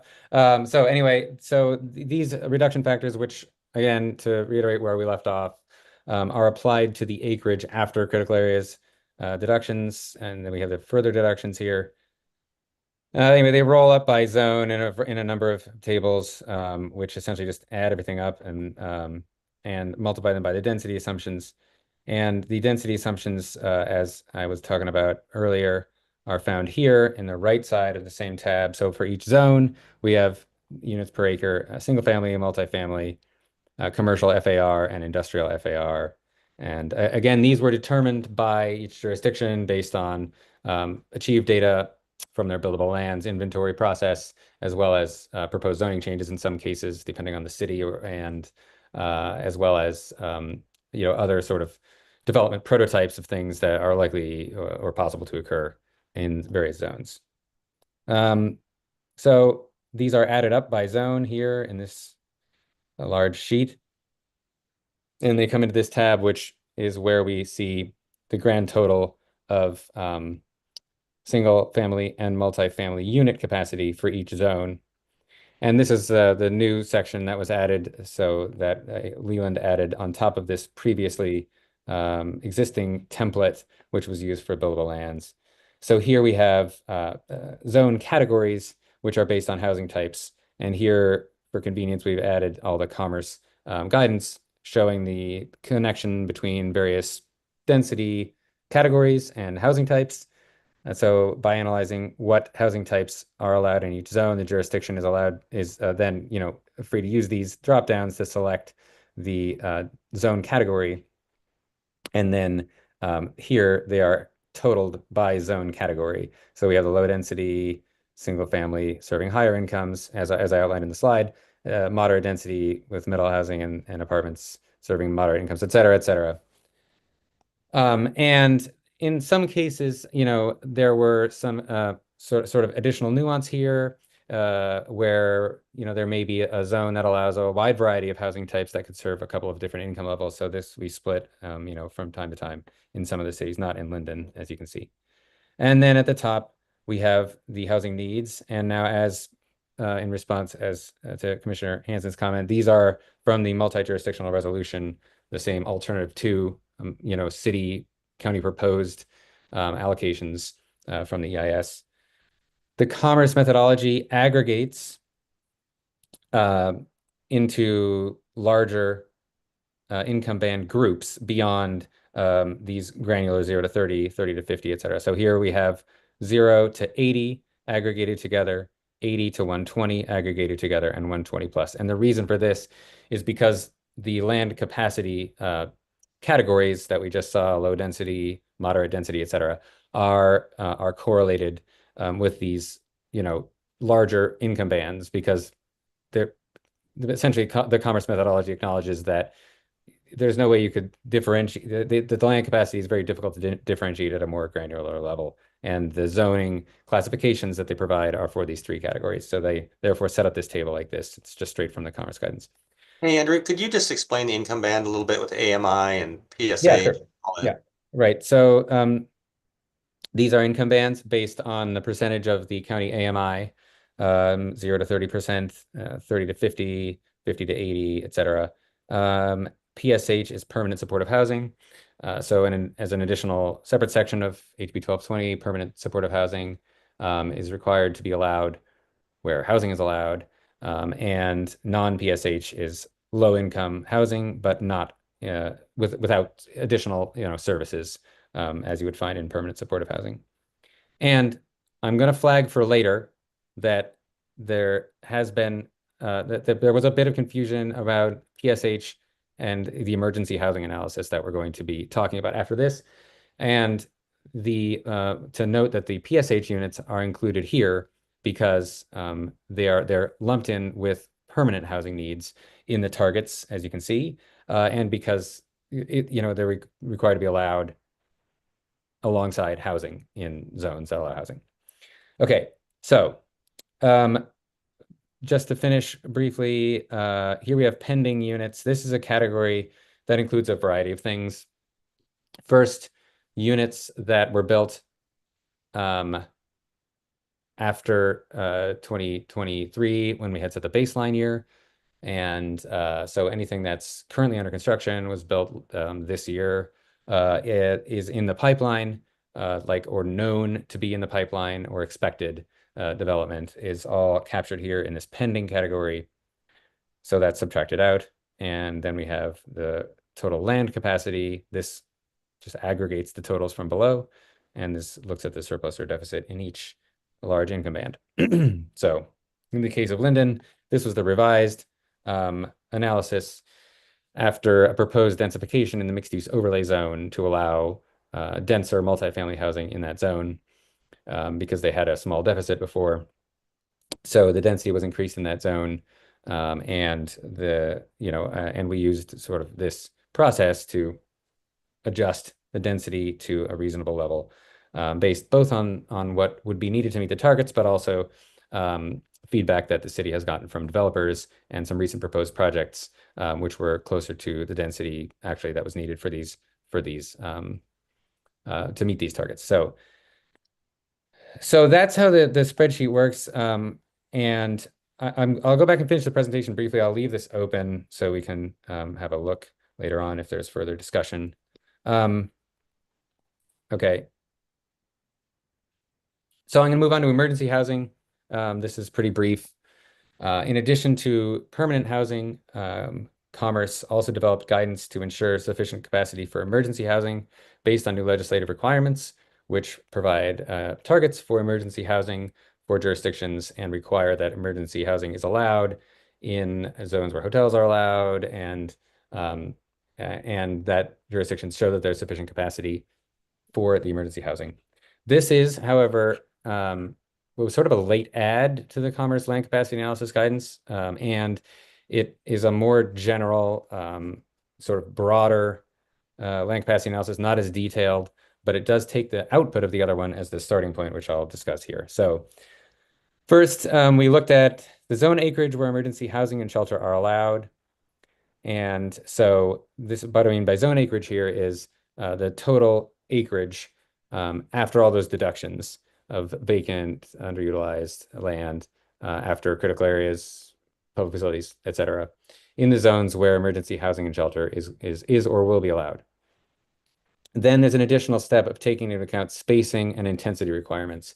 So if the city has code that prohibits, say, a number of emergency shelters within proximity of one another or of anything else, then we had to exclude those parcels. In the case of Linden, which I'm also, using the example here, they had a buffer around schools where emergency housing is not allowed.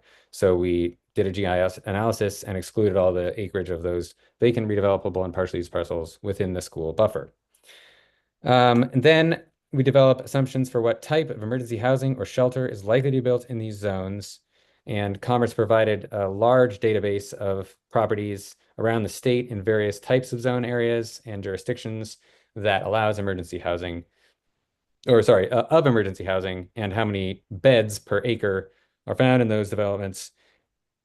And and then we supplemented this with additional data from the Whatcom County Health Department about emergency housing in Whatcom County specifically, so that we would, make sure to have local examples of densities that would be reasonable to assume.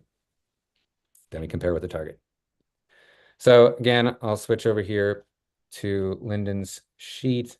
This is a simpler sheet since all the deductions and all that stuff has already been done. Essentially, we have the net acres here. And in this case, as I mentioned, we also had taken out the school buffer parcel acreage before we did this. And then here we have a variety of prototypes. I'm going to unhide these rows so you can see. There's a bunch of prototypes here. I'll make this bigger. Sorry, it's also quite small. Okay. So, we have buildings from all over the state, the type of housing, details of the type of housing. So you can see, a converted motel, a one-story nursing home, former nursing home, some micro homes, single-family home conversion. So a variety of types, and they vary very significantly in density from something like 22 beds an acre here, all the way up to Lighthouse Mission in Bellingham, which has 600 beds an acre. This is a very obviously unique development. We all know it's not common to have emergency housing of that density, but we did include it as a local example. So each jurisdiction then sort of creates a weighted average of different building typologies that would be allowed in their city in the zones, that are allowing emergency housing, and what share they might reasonably expect to occur. In the case of Linden, we just used two examples, a hotel conversion and a former nursing home with parking, assuming that there was enough open space in this property to, reflect what might happen in Linden if new such development were to occur, or a conversion of this type. And then they did expect that there could be one or possibly two motels converted over the planning horizon. So we use that density assumption as well. So the hotel conversion was about 30 units, beds per acre, the former nursing home at 22, which gives us a weighted average of 24 beds per acre, which is then compared with the target. So the target for Linden was 58 beds. This analysis is showing capacity for 1,250 beds on the acreage in these zones. So obviously there's an enormous surplus of space. And I'm going to make two comments about this because obviously it's a striking huge surplus.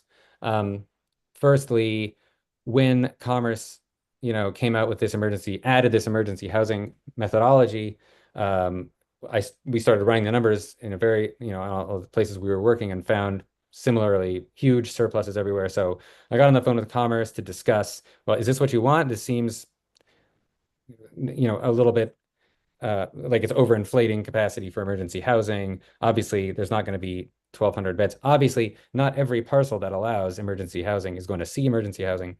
But they said, no, this isn't indeed what they wanted. And it was simply to show that the capacity, at least to serve this need, existed. Now, when we started having this discussion in the subcommittee of the City County Planner Group during this process, it was suggested, and in response to some comment letters as well, it was suggested that, well, maybe we should try to ground truth this a little bit more reasonably. We don't want to be double counting. We don't want to be assuming this, huge amount of beds is reasonably likely to happen. And we also don't want to create a situation where acreage for permanent housing and acreage for emergency housing are being double counted. Although in the methodology and the comment response letter, we did cite Commerce guidance, which explicitly says that you are allowed to double count for the emergency housing analysis.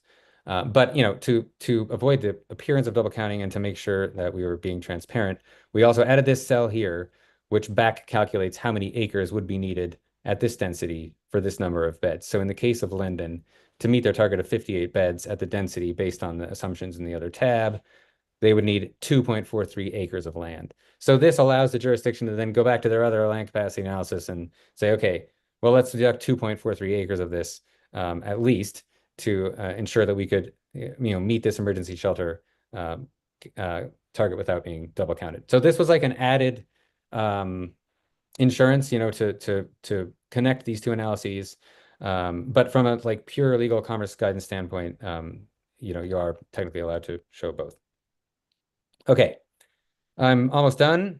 I'm briefly going to conclude by describing the comment review, the comment response process, and then we can move on to the discussion. We received comments on, sorry, I'm one side off here, on permanent housing from FutureWise, the Whatcom Association of Realtors, the Building Industry Association, Jones Engineers, Carmichael Clark, Resources, and the Port.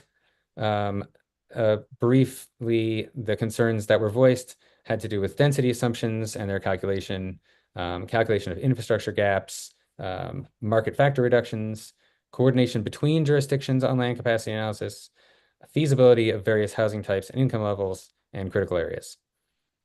We made a bunch of updates to the methodology and an extensive response letter to these comments, which you've seen.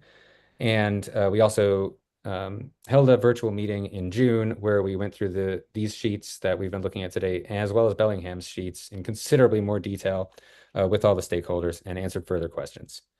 On emergency housing, so we had a similar process. We received letters from FutureWise, Carmichael Clark, and Resources. The letters in general voiced concerns over double counting of land, which I've just discussed, definitions of emergency housing, and consistency of definitions between jurisdictions, which we clarified language in the methodology. Permanent supportive housing, which I mentioned earlier, was mentioned at one point originally in the first draft of the emergency housing methodology, but we cleared that up so that it's counted in the permanent housing methodology. And we had some comments about duration of emergency housing during the planning period, and a discussion of whether or not emergency housing was likely to be permanent, or if it would move or only occur for part of the planning period, for example, in a temporary shelter or a tiny home village type concept. So we clarified some of that. We went back and looked at the commerce guidance, and we also added some verbiage to the methodology and sort of clarified the potential for emergency housing to be a temporary use in certain existing buildings over the planning period.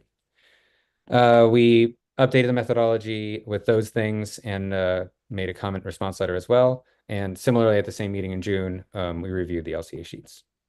So that concludes the presentation.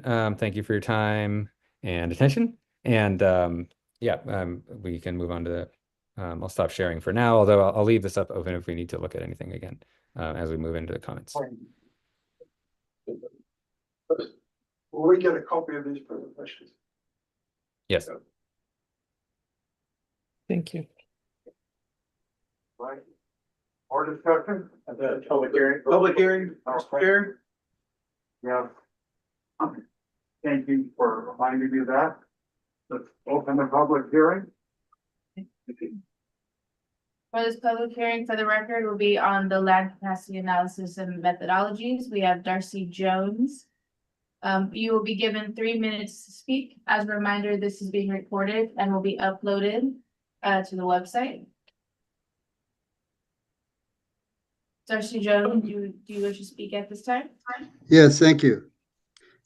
Sorry, I jumped the gun earlier on raising my hand. My name is Darcy Jones with Jones Engineers in Bellingham. Couple of my comments I had planned, I think you've really went through them on regarding the wetlands. And I agree, the city of Bellingham seems to have documented pretty specifically the source and citing of their wetland data. Although as far as I can tell, some of the rural lands, I don't have a clear understanding of what those data sources are. And I don't know that we answered the question, do the wetland deductions include category 3 and 4 wetlands? So that was part, but I appreciate the earlier discussion. There was another issue that came up a couple of days ago at the joint meeting between the Planning Commission and Council, had to do with certain parcels that were actually zoned residential. However, they are encumbered by perhaps some sort of conservation easement, or they're a quasi-public use or a public use, but still carry this residential zoning. So that kind of perked my ears, because if there's a lot of that, or that could make a significant difference in land capacity calculations. And I think Mr. Personius mentioned one particular parcel the other day, but I started thinking, how many more of those are there? The last, I guess, thing I'll say is I did submit a letter a couple of days ago, and specifically addressing some issues. Probably the most significant I see is the aggregation, how we add up all these fractional potential new homes.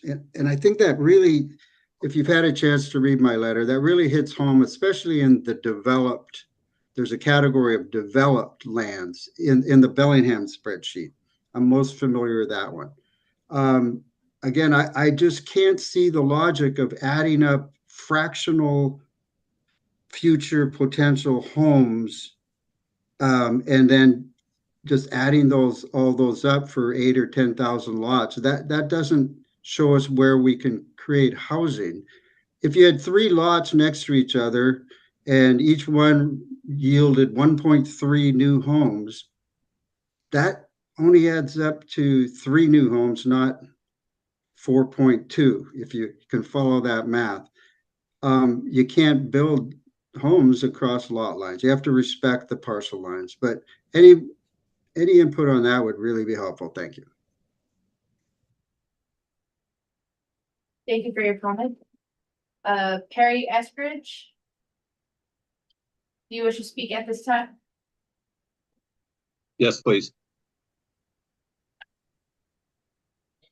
Good evening, Okay. Commission members. This is Perry Eskridge. I'm speaking just tonight to raise some issues that I saw.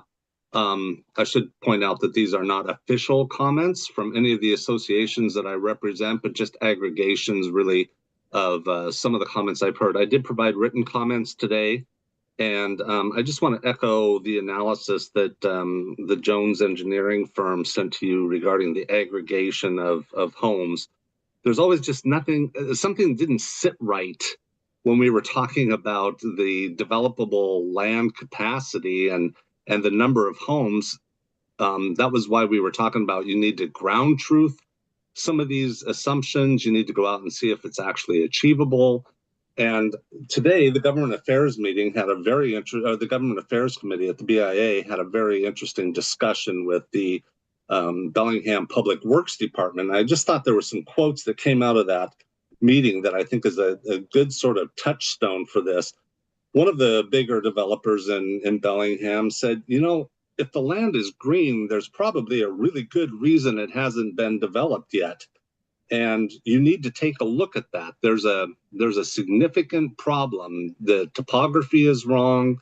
You can't build streets to standards out there, and the assumptions that they make just don't seem to work.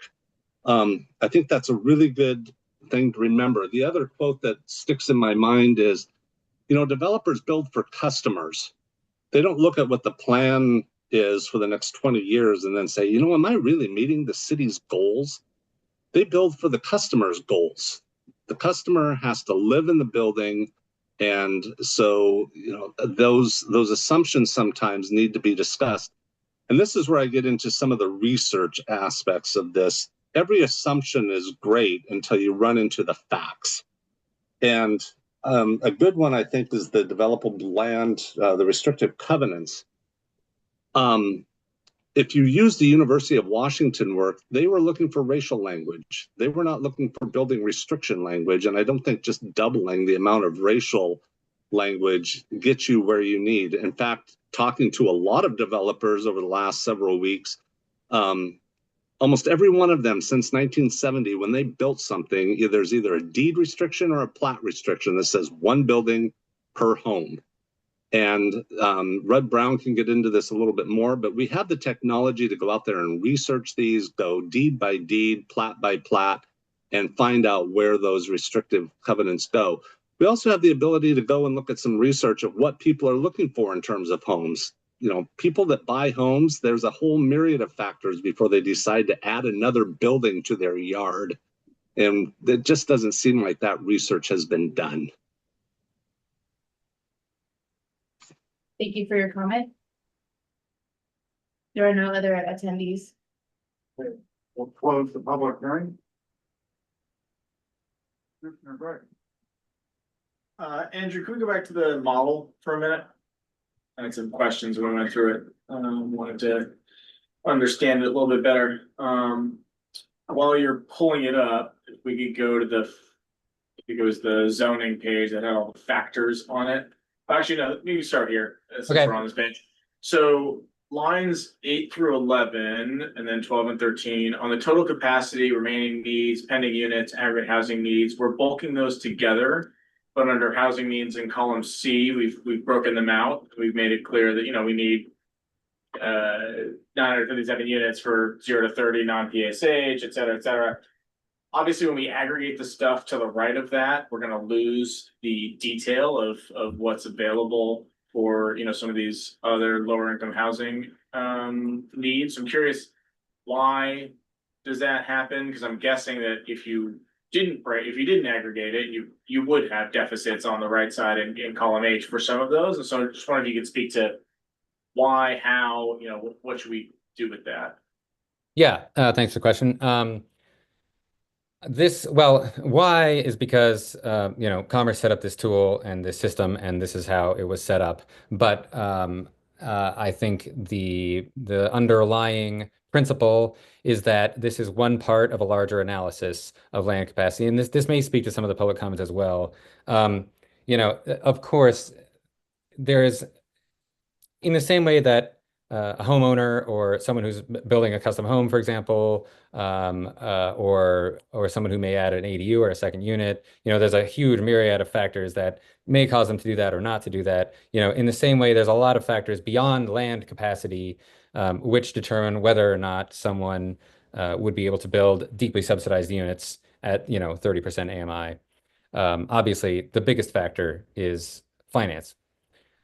So the analysis methodology and sort of larger process, of which this is one part, set up by HB 1220 and by the new legislation that flowed from it, sort of takes this as the first step to say, okay, we reasonably can understand that in a zone that allows multifamily housing of, say, 5 stories or whatever, and doesn't have incredibly onerous parking requirements for affordable housing, and all other things happening, ideally, permitting going well, the affordable housing developer being able to get their grants, being able to get their 9% tax credits, and all these other things that would need to happen in order for a 30% AMI building to be built. It could be built on that land in that zone.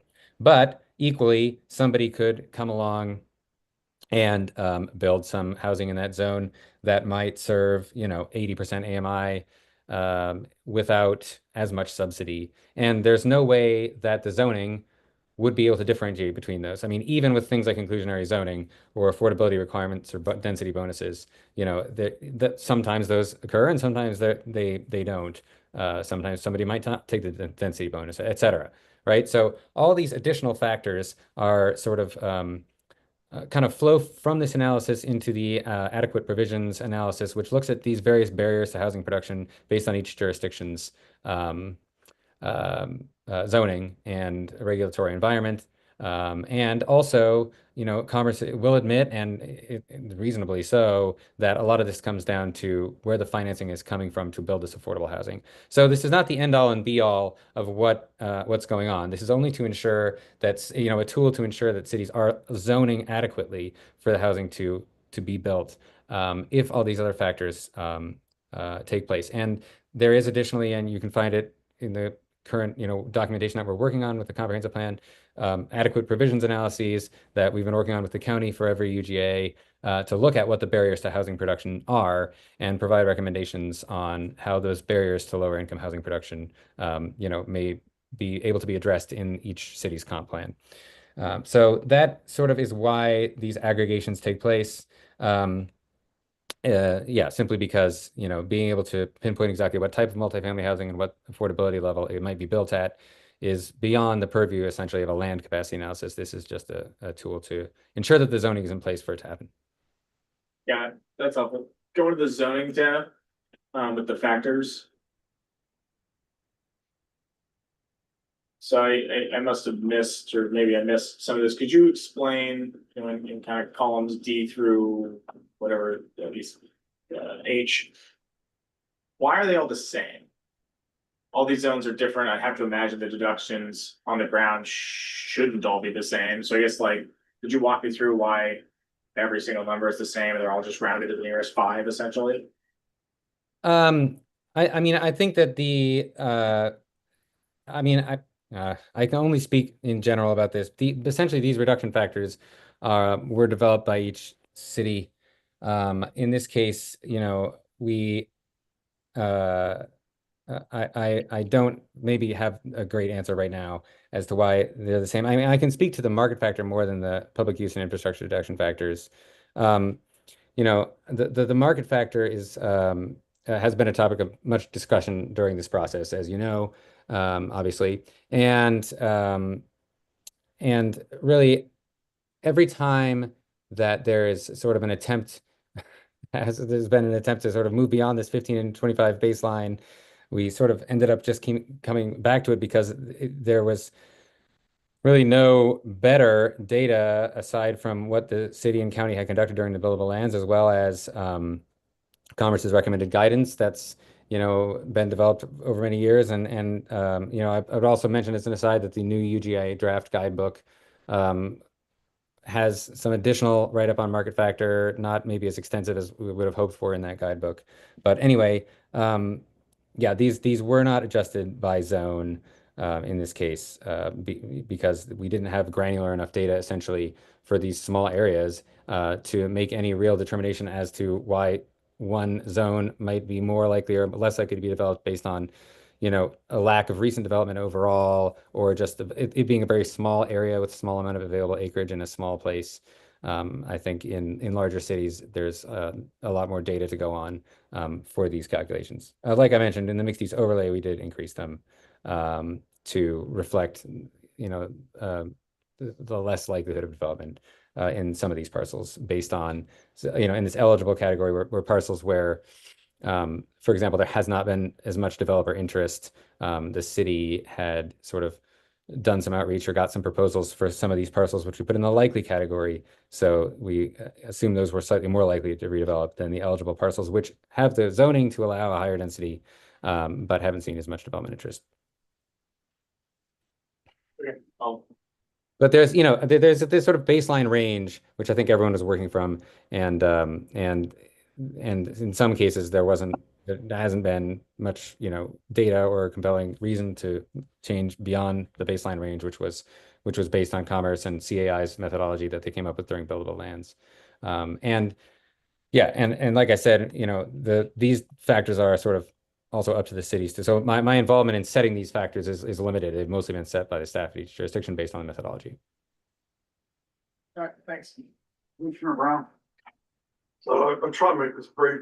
And unfortunately, Andrew and Chris, you can't see this, but I did some stuff with my GIS system and I took some of the layers. There's 3 sheets on the wall here. You probably can't see it very clearly. The one on the right is using the current county GIS layer on the county website for county wetlands. It's based on 1981 aerial photos. It's obviously very accurate. The one in the middle is based on 150-foot buffers on a combination of all the different wetland layers that I could find, plus 150 foot on the streams. The one on the left is an average of 225 feet, which represents changes to the county code for buffers, which are three of them basically double in size from 150 feet to 300 feet. And it includes an estimated 300-foot buffer around the stream, which I think is currently under discussion with the DOE. The areas of white are the only areas outside of either of those buffers. And the thing is the assumption is this is the uplands, and the assumption is this is where the construction has already occurred. And my question is, where do we build the rest of it? I'm not asking you to answer the question. I'm giving you this presentation because I want to send you the data files and ask you guys to look at it. And I'd love you to pick it apart and tell me where I'm wrong. But my belief is we basically, under the current rules we've got now, there's almost nothing left that's buildable. And then on top of that, I will add that even in these areas of white, if you take areas where there has been an on-the-ground delineation to US Army Corps standards, a lot of those delineations show wetlands where this map shows there are no wetlands. In other words, it shows that the area is dry on these layers, but when you actually go to the ground and you include the category 3 and 4 wetlands, you suddenly find the whole area is wet. So again, I'll send you that data. It's the second part that I want to discuss, which is a bit different about the assessors table, but I will yield for the discussion. Mike, turn again.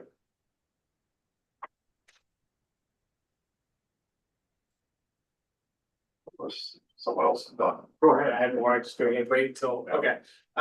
So I just to continue from the couple of questions I had, I wanted to just make a couple of comments and ask staff a follow-up from those comments. So one, I think we all know that, any model is largely driven by its assumptions. And we put in a bunch of data, but then we put the multiplier on it, and that's where you get your numbers.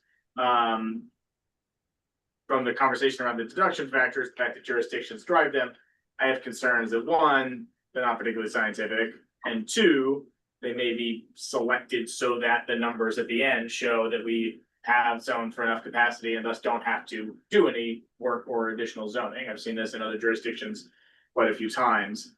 It's actually, Andrew, when I was an analyst doing this exact kind of work in a different field, this is why I left consulting, was because I would build a fantastic, or what I thought was very accurate, well-researched financial model.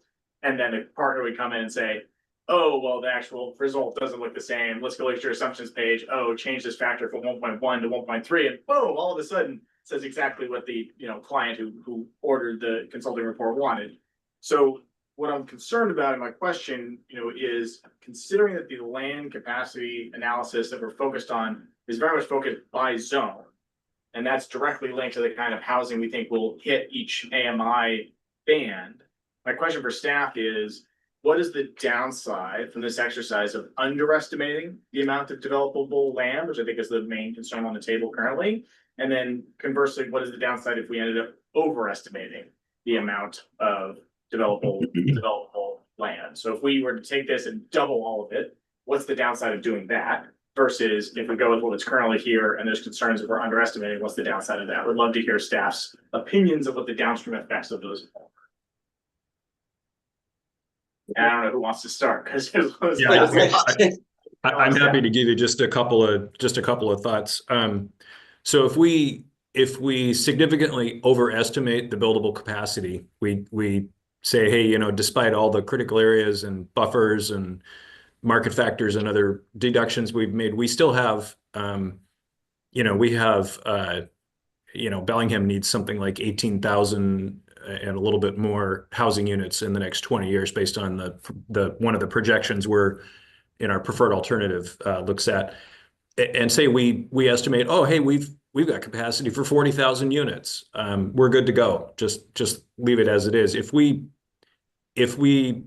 do that, what we'll likely end up with, if we overestimate our capacity, is we'll end up with given that the bulk of our population growth is in migration, those people will still try to move here and we'll be caught really short on infrastructure. And the land that needs to be buildable won't truly be buildable. And, you know, the housing crisis we find ourselves in now will become even more acute, which will have spillover effects. You know, if Bellingham was the only community in the county that did that, that would affect every other community in the county. And if everybody did that, it would just be, you know, it would spill out of the county. So if we do the opposite and we drastically underestimate our capacity and expand our boundary more than we are proposing to expand it, then that's a burden on the population to provide that infrastructure. We overbuild our infrastructure and end up potentially sprawling unnecessarily into rural areas and impacting resource lands. And so that's another, you know, we're trying to thread that needle of being as close as we reasonably can with a bunch of assumptions, and admitted it is a very complex model, but we do have a lot of good permit data to look back on, which is what that buildable lands exercise we did 5 years ago was for. So we do our best to say, how have these zones performed in the past? Admittedly, Bellingham in particular is faced with, you know, these are once in many generation land use changes we're proposing with this plan. You know, the significant up zones all over Bellingham that we've approved interim ordinances for, and we'll be approving final ones by the end of the year. So, you know, it's one of those things where we've got a lot of moving pieces in that we've got land use assumptions based on zoning that we've never had in our community before. That's just coming online and has some of it's come online in the last month, and more will be coming online by the end of the year. So again, it's trying to thread that needle. We don't want to overestimate. We don't want to underestimate. We want to ideally come out maybe just slightly above what we need, so we have a comfortable cushion. I'd agree. Mike Cerrone, City of Ferndale. I'd agree with a lot of what Chris said. Disagree with some of it. I'll get there in a sec. But I point out that the process is deliberate, right? So we're not trying to identify what this 20-year supply is and then waiting 20 years to go back and figure it out. We have several steps along that process where we're going to go back and we're going to measure. The buildable lands requirements that we have in the county make us go back periodically and look to make sure the development's occurring on pace with what we've identified in our comp plan. So we're going back and looking at development. We're actually measuring it all. And we're saying, did we achieve the densities we were supposed to achieve in these zones? And if we didn't, then, you know, the state's got to stick and they can hit us with it. They can essentially say, you've got to put zoning controls in place to actually achieve this densities. So that's like an interim step, and it's offset from where we are now, which is another step, right? And that's that periodic update and review. And that periodic update and review happens every 10 years. So, you know, what we're doing is not rocket science. We're not shooting an arrow into, like, you know, a perfect target. We're throwing a hand grenade and hoping we get what we want. We're projecting, we're guessing, we're using best available science, we're using what we have. So I think the process is deliberate that allows us to make those changes iteratively as we go through our 20-year planning horizon. The piece I would disagree with Chris on is I don't think overestimating, or however you want to say it, I don't think trying to plan for the growth that we think is going to happen is going to create sprawl. I think if you have the proper zoning controls in place, if you have annexation plans in place, if you have minimum density requirements in place in your zones, you're not going to get sprawl. One of the things that, you know, makes it hard to actually develop to these densities and annex these properties in and serve them is what happens to the land before it comes into the city. And so if you read some of the comments from the city of Ferndale, we want to see a more active role taking place in the management of the urban growth area, the urban growth area reserves. We're big proponents of planning for 40 years, right? So we're required to plan for 20 years under the GMA. We can plan for more than that. And that's why we've been a big proponent of the urban growth area reserve. But establishing a reserve, establishing a UGA, if you're piecemeal developing it, or what I like to say, you know, quasi-urbanizing it, then it makes it more difficult for us to actually efficiently urbanize it. So if we have, you know, lots that are developed at 1 acre or 2 acre in the UGA, do you want to come in the city if you've got your bucolic lifestyle on that 1 or 2 acres? No, it's very difficult for us to annex that. If I've got 10-acre chunks or 20-acre chunks or 40-acre chunks, you probably want to at some point come to the city. You may want to farm it until you die, but your kids may get it and want to come in the city with it. So I mean, that would be the only thing I think that Chris and I would disagree on. I think, he's right that, if there aren't those proper zoning controls in place, then yeah, it can lead to sprawl. But I think it's important to point out that, like, we're not shooting an arrow off your coworker's head. We're guessing. And the process is deliberate. It has steps in the process for us to go back, revisit, and understand what we're doing and make corrections. But Ferndale, we picked high growth. And the reason we picked high growth is we've seen that in the past. We're worried about that in the future. And we were having a conversation with one of the commissioners before the meeting started. Some of these jurisdictions, if they're not planning for the right amount of growth, there may be a period where they need to add a wastewater treatment plant or a water treatment plant. And if they're not planning for that, they may have subsequent fair amount of development that occurs before they actually start planning for that. And they're behind the ball when they're trying to collect impact fees above that. So that would be my perspective. Commissioner Hampton.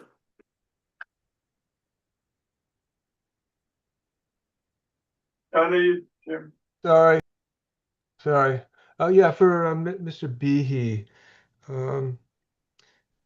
This is in response to making this more than a futile academic exercise in planning for growth.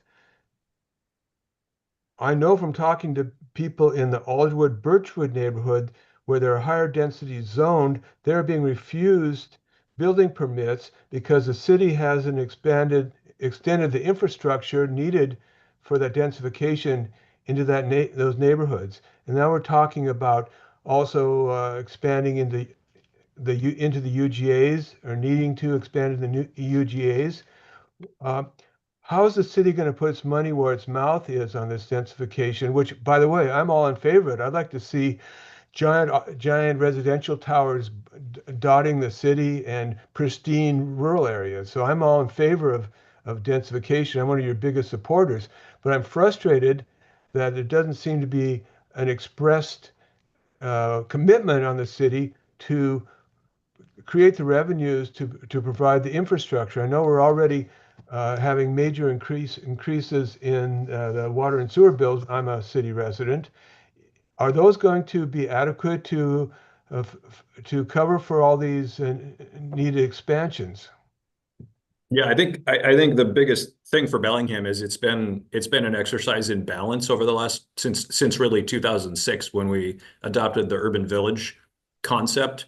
And that's really where those urban villages are really where we put a lot of the infrastructure investments. And those have, we're just in the process of approving the Barclay Village Plan, which adds 3,000 more units and 200 plus foot height limits. It's, effectively a limited height.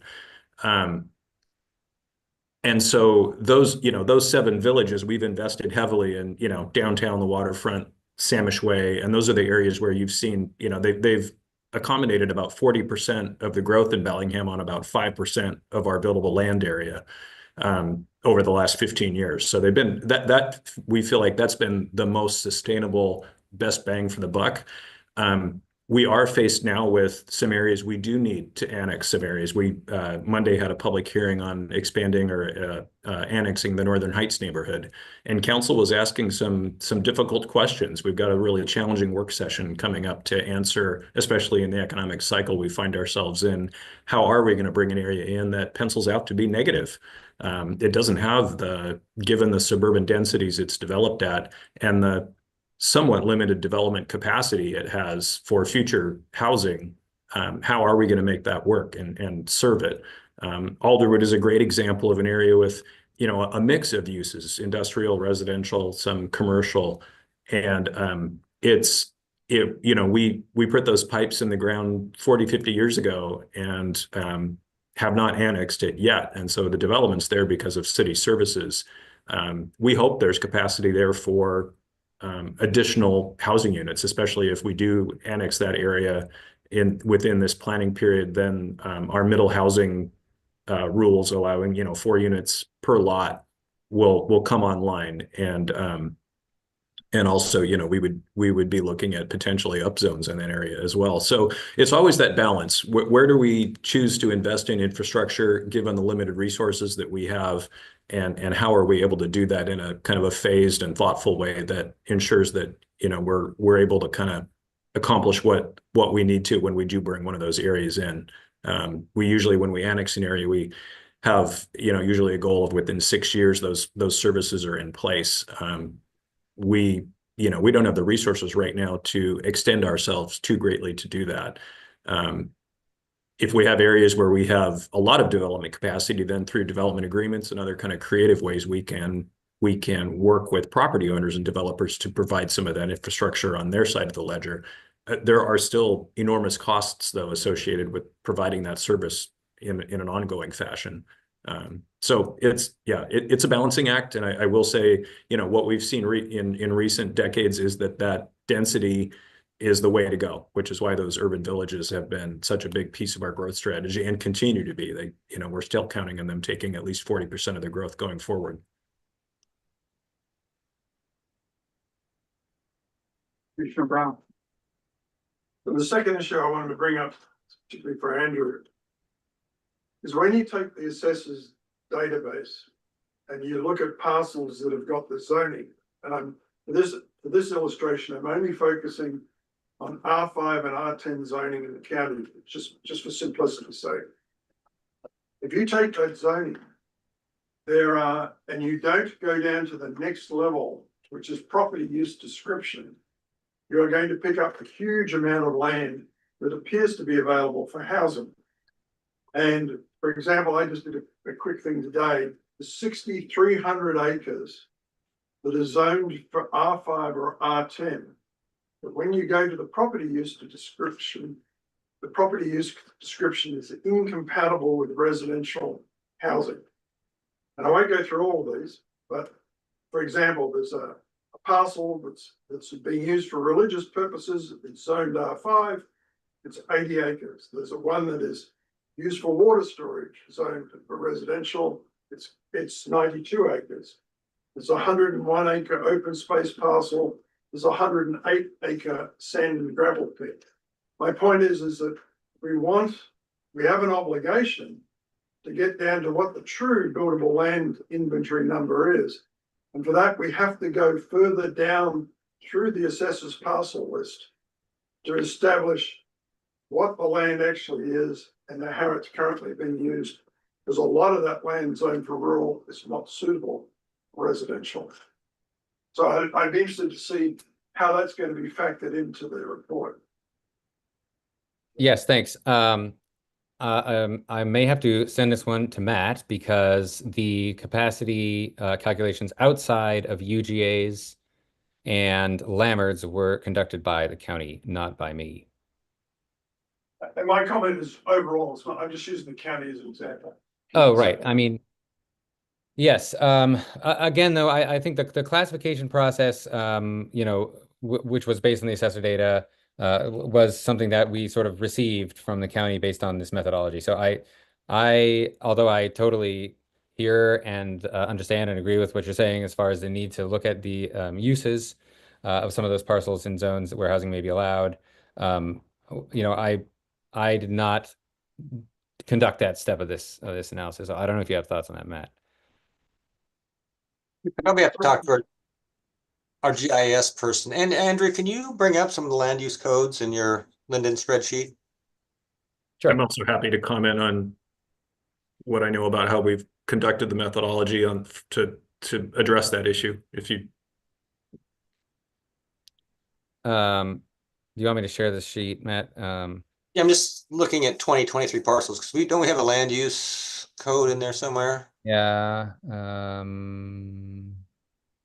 Here it is. Okay. Yeah. So I will say though to this point that I mean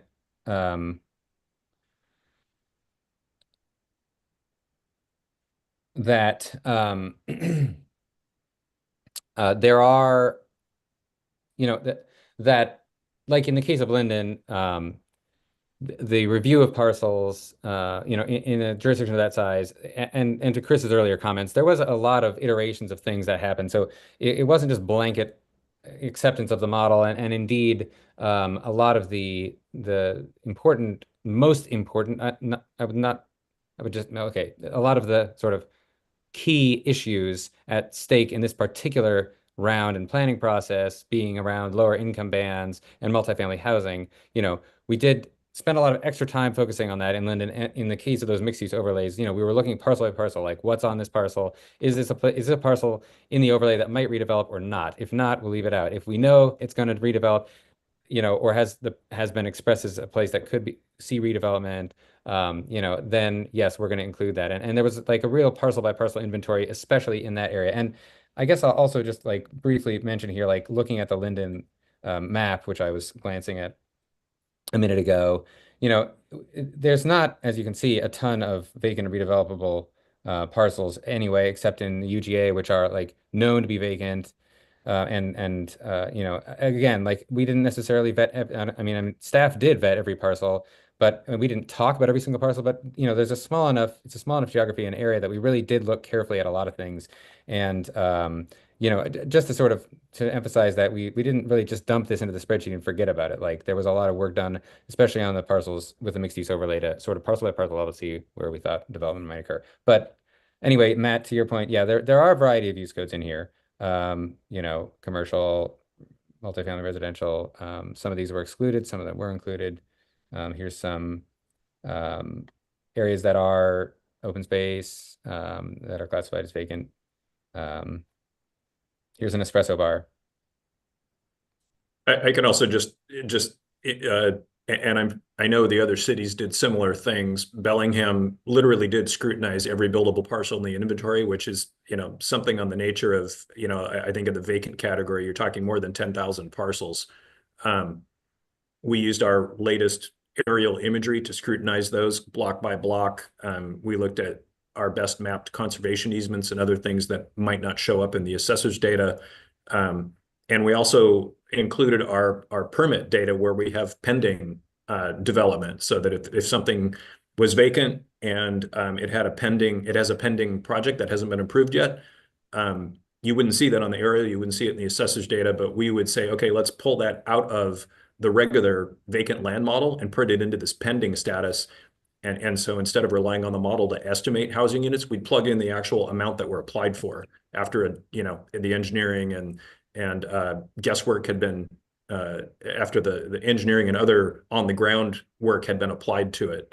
So there's a lot of that happening in the background that isn't really obvious when you look at that data table.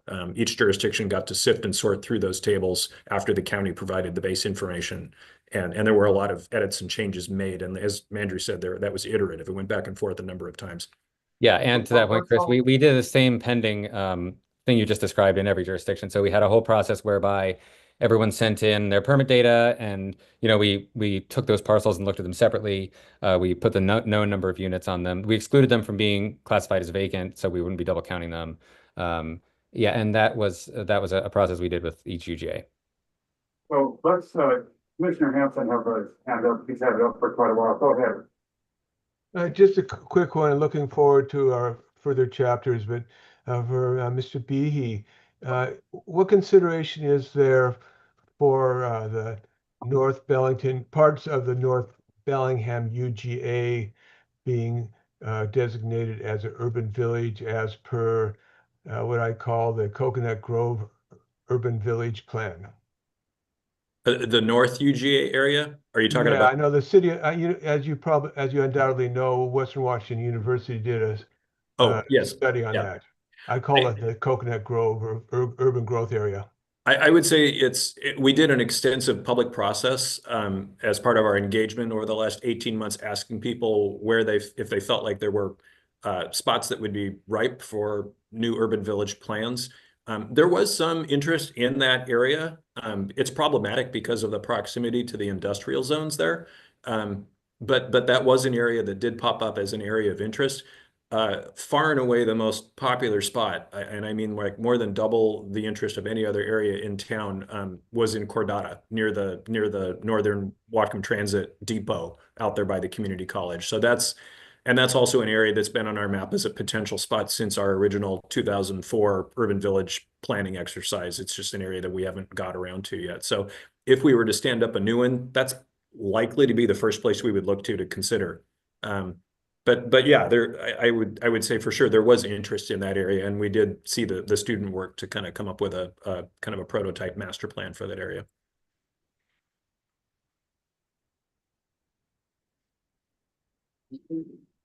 I got a few questions. I just don't wait till this Go ahead. other thing. And let me interrupt for just a minute. We're getting on at 20 to 9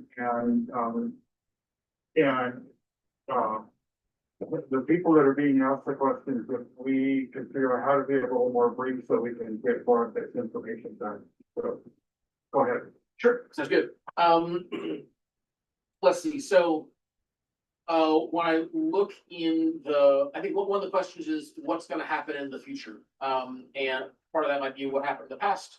And when I look at the historical population accuracy, it looks like there's some sources that are really accurate and some sources that are kind of inaccurate. So I guess my question would be, and the core of it's trying around kind of Bellingham. So the first question would be, Chris, when you're looking down the future, there's obviously things that like would make it so that you can have more people and more housing and things that push against that. And they'll make it so there's probably less housing. I mean, some of the big things are unknowns, like, local elections, who's elected, some things are uncontrollable, interest rates or recession. A lot of things are local, like, a landmark tree ordinance or renter protections or change in the multifamily tax exemption or those kind of things.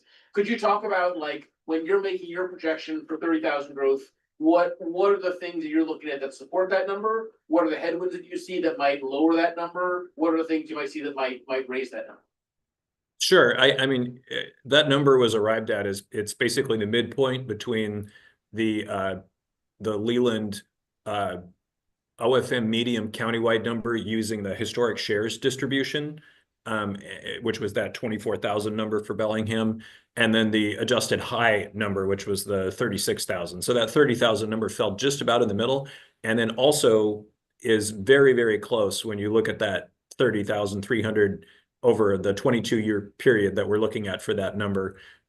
It's within a few dozen people of how we've actually been growing over the last 10 years. And so that we looked at it and said, okay, for a variety of reasons, we felt like OFM's number is probably a reasonable number countywide. Although there are some unknowns given just, climate change and kind of political realities. We may get more people moving to Western Washington than we have in the past. Who knows? But regardless, I completely agree that OFM's medium forecast has been very reliable to within 1%.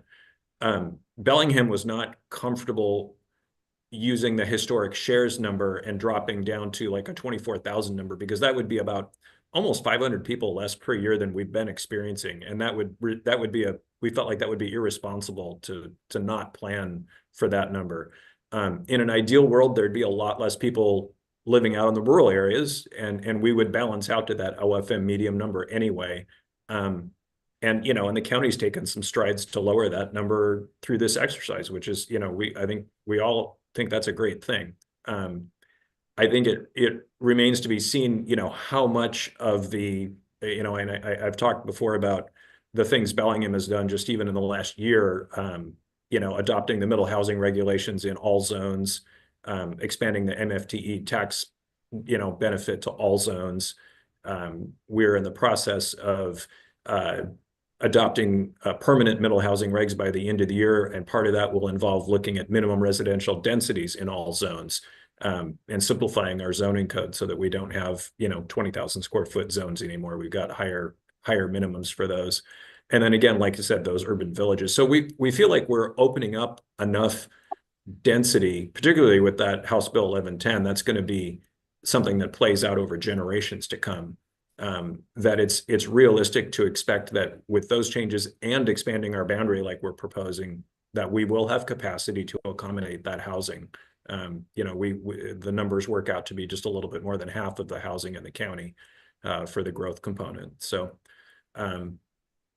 you know, like, you know, Mike from Ferndale very, very articulately indicated, you know, we have built into this process, we update our plans every 10 years, and we do this midpoint check-in 5 years into that planning cycle. And so we feel like that, you know, that's something that the state has adopted, and we're in that planning cycle now. And that's you know, 5 years goes by pretty quickly. In 5 years, we will just be starting to understand how these code changes we're adopting this year are playing out.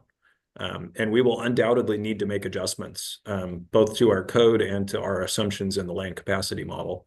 But that's, you know, the good part of it is we've got these required check-in points, and we look at how we've been performing and adjust as needed.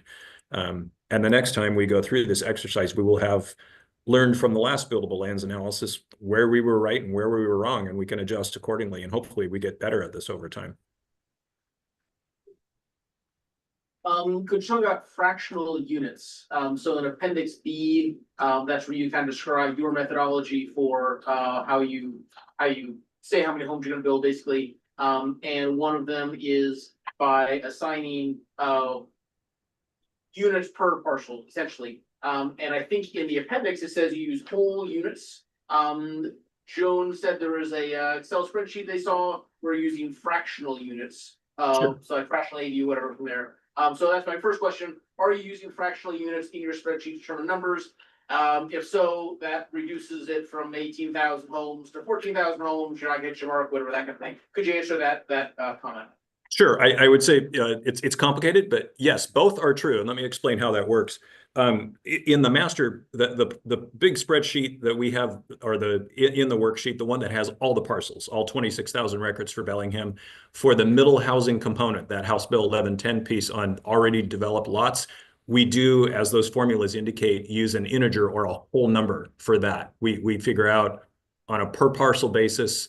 We look at every residential lot, like say in the Columbia neighborhood, and we say, on using the GIS, we say, take our building footprint layer and subtract that plus a percentage to represent like driveways and walkways and other things. We take that building footprint and a buffer, and we subtract it from the lot, and we say how much is left. And we assume a 65% lot coverage ratio, which is what our code calls for. And we say, okay, does the vacant area that's left, if we were to take and start adding units to that, how far can we go and still have 65, just limit ourselves to 65% lot coverage? And in whole numbers, how many units can we get? And there's a detailing in that methodology document about, we assume, I think it's a 1,250 square foot footprint for each new unit, and that allows those 5 foot and 10 foot minimum side yard setbacks between buildings to get the fire clearance. We assume we subtract out critical areas. We subtract out those tall trees from our LiDAR vegetation layer as a proxy for landmark trees. We take out all those factors, and we say, okay, based on that, how many whole units at that 1,250 square foot footprint can we get? A whole bunch of those 14,000 plus parcels in that category end up with 0. They don't get an additional one because the existing home covers too much of the lot. But for the ones that do, where the lots are large enough, we figure out what are those whole numbers, and we add those up. And we, limiting it to, we get up to 4 or up to 6 if they're affordable. And then we look at those across the whole city, and then those numbers, we start reducing those because it's a big number. It's like 24,000 potential units. And we say, okay, we know that's not going to happen in the planning period for a whole variety of reasons everyone here has already talked about, what can people afford? How many architects and builders are there in town that can pull that work off? How many people actually want to add a unit? And then a lot of people won't be adding 4. They'll just want 1 ADU over their garage. So what we do is we assume that there's a certain number of those parcels. And again, we can argue that point some other time, but we take 30% off the top, and we say these ones are never going to happen because the lots have a restrictive covenant of some sort. Of the remaining ones, we say, of the remaining set, we say 75% aren't going to happen during the planning period. And so that's what we're left with. And then of that remaining set, which is just over 4,000 housing units over the 20-year period, we say about 30% of those are probably going to end up as ADUs, and then the other 60 some or 65% or whatever are going to be middle housing forms, duplexes, triplexes, townhomes, those kinds of things. So what it works out to is when you compare the potential, if you took every single family lot in the city that has an existing home and no ADUs, and you said, okay, if they did 4 to 6 units on those lots, that's a potential of something like 59 to 84,000 new housing units, a gigantic number. And then we say, okay, again, after all those reductions, we think by 2045, we're going to probably see about 4,000 is a reasonable number out of that capacity. It works out to be something like 4 to 7% of the potential is what we would see during the planning period.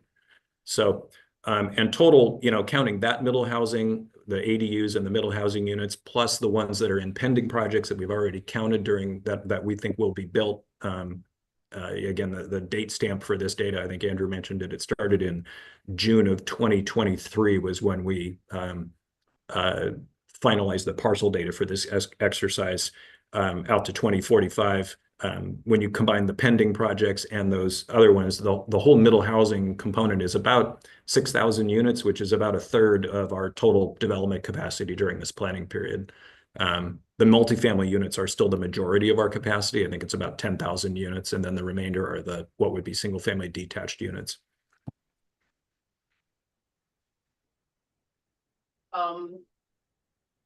Just a quick question, Matt and Andrew, could I get a copy of that spreadsheet with the parcel data in it? You talking about for Linden or for?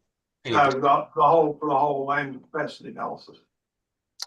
The parcel by parcel land. Bellingham's is available. I can send you the link to it. It's on our FTP site. Yeah, we probably have to get that from each of the cities. Our GIS person is on, well, she retired. I know, we talked about this. Coming back in a limited basis starting in August. I mean, I have, I'm trying to think of the easiest way. It would be separated out by UGA. That's fine. I can combine it. I just want to be able to overlay it on the GIS layer. That's all. Are you looking for the parcel classification, vacant redevelopable, or the critical areas layer? Any data you've got that goes down to the parcel level, so I can run it against the wetlands map. So that's what I want to do. I just want to point out it's by UGA, right? So like I have mine, right? Chris has his. The county has one for Birch Bay, Columbia. You don't have one for the entire rural area, though, really? The rural one was done by the county. Yeah. Okay, there is one. But Andrew, do you have all the files? You need them to do the report. Yes. I have all the files. I mean, I have the files that I was provided by the county, and I have all the spreadsheets with the parcel tab that you saw for each UGA. Do they have the parcel number on it? Yes, they have the parcel number. Yeah. Well, if you would mind sending them to me, Yeah. Thank you. Well, I have it. Andrew, I can send you a fresh copy of ours too, so you have them all together. Oh, you could just send directly. Yeah, I can just send it to Matt. I'll send you a link and you can forward it to your commissioners. Yeah, in fact, I think, yeah. Well, anyway, Matt, we can coordinate by email the easiest way to get to consolidate that stuff. But anyway, it's in that folder, which you already have access to. But I could take those parcel. Why don't you guys communicate a little bit with each other, because we're getting on 5 minutes to 9 and we have a lot of work left to do. Commissioner Dunn, go ahead. So I have a little bit of a list that will probably take us past 9. Just want to get a feeling from the commission. Do you want me to keep asking questions? Do you want to pause for the time? Do you want me to just stop talking and we'll just do whatever? What do we want to do? I think this is probably the single most important issue we got to deal with, frankly. I agree. Commissioner Terry. I agree as well, to some degree, other than I think it's already baked in. We're not even approving anything. I don't think anything's changing. This was just to have a public hearing. And it's already gonna be administratively approved. Nothing, so. Yeah, so thank you for that and appreciate the comments. But yeah, there's no legislative action required by you, there's no vote required by you, this is a technical document. But we'll appreciate the input and take that into consideration. This is an evolving thing, as you've heard, every time the legislature changes the law and requires us to do something new, we have to amend this methodology, or Commerce drops a new methodology on us, the state does, and then we have to adapt to it. So it's always a work in progress, but I hope you appreciate the complexity of challenges that the staffs have and the amount of work they've had to do to get to this point. Yeah, it's certainly not perfect, it never will be, but it's an educated yes, so we appreciate your input. So I guess that would be, my question would be, for the question I have, like, are you planning on changing anything for this, or are you pretty much baked in, we're good, methodology is what it is? The methodology is what it is, but again, as I said, I appreciate, and I'll make notes about things to look for improvements in the next iteration and do this. And we've got a buildable land analysis that'll come up next. We've got, as the staffs talk to you, we have a 5-year look back on this, where now we have to start measuring annually all of our data on the amount of growth we got, the amount of development we improved, square footage, gross to net, all that stuff, which feeds into the next iteration of this, the next time and we also have to monitor and say, well, are we meeting, our growth allocations? Are we growing at the rates that we thought we were going to do? That we're not. That can have big implications, more so for the county than the cities. If we start to get too much growth in the rural areas, there's real implications on the county on that. GMA requires more and more growth to go into the cities, not into rural areas. So we have to be very careful about that, which means it's super important that there's adequate capacity in the cities. And affordability and outside issues, right, that we've all talked about, drive those things that we don't control. But we got to monitor them. So if those things start to happen, and we're either overestimating or underestimating, there may be policy changes we need to make, and those are the things that now we need to pay attention to on an annual basis, and not just on every 5 years or every 10 years. This is a follow-up question on that. So we just had a public hearing today. There were a number of comment letters submitted today or yesterday or this week. What is the, like, at this point, like, you have not approved this yet? No. But you are the person who gets to it. Yeah, all of this is in support of the city, all 7 cities and the county's comprehensive plans, the population, referred to UGA alternatives, their population projections, and their employment projections, right? All of this goes into that fundamental analysis that makes sure that all of those are consistent. Yeah. So, like I said, I appreciate the input. We'll note that and we'll bring this forward to the council. The interesting thing is this go around, and as you heard from Andrew and even from the commenters, right? This is like the 2nd or 3rd time that the stakeholders have gotten a comment.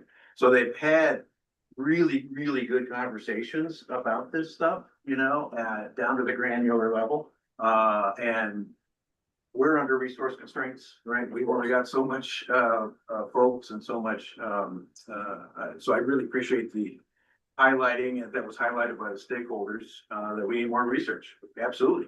I wish we had more resources to help us do that, but we certainly have limitations on that. But we also acknowledge that the better we can do with that, the more accurate we'll be in the future. Mark, I want to get behind the methodology. Yeah. I'm not there yet. I speak completely transparent. I think in the last 3 years, I've spent a lot of time on the wetlands buffer issues, as you know. And everywhere I turn, what I see is everybody underestimates what the impact is on the buildable lands significantly. So all I'm trying to do is to get to a methodology I can say with a straight face, yeah, I think that's accurate. It's not for me. It's what are we doing for our community and for our kids? And that's why I'm asking these questions, is because I need personally to get to something, to a model that I can turn around and say to you and everybody else in the public and the council, yeah, I think that's accurate. So, well, it's as accurate, I think, as we can be. You know, And I we can argue about the granularity and assumptions until the cows come home. There's no question about that. You'll see some of that discussion in the stakeholders' comments. But the bottom line is what we have the resources to do, and the planners who know their communities best, who know their cities best, and know their UGAs best. You heard them tonight. They've gone over this with a fine tooth comb. It's as good as we're going to get with the resources that we have. So I appreciate the effort and the comments about doing more research on that. And Brett, I particularly appreciate your research on this stuff. You know, rural and resource lands are a different animal entirely, and that's where, but only, what are we proposing, 13% of the future growth to go there, right? So almost 90% of the future growth is gonna go to these UGAs, so we better get it right.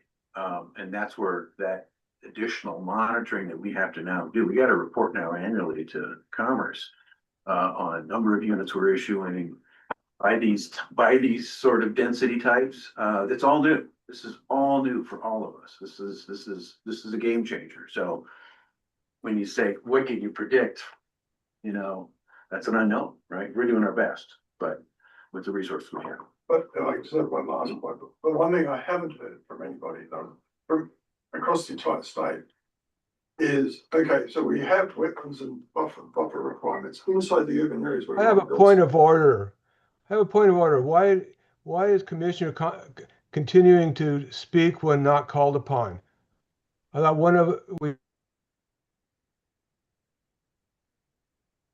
I think it's a dialogue with Mr. Personius, the planning director. And I believe that Mr. Personius has asked Mr. Brown a comment or two. And I'll make this brief.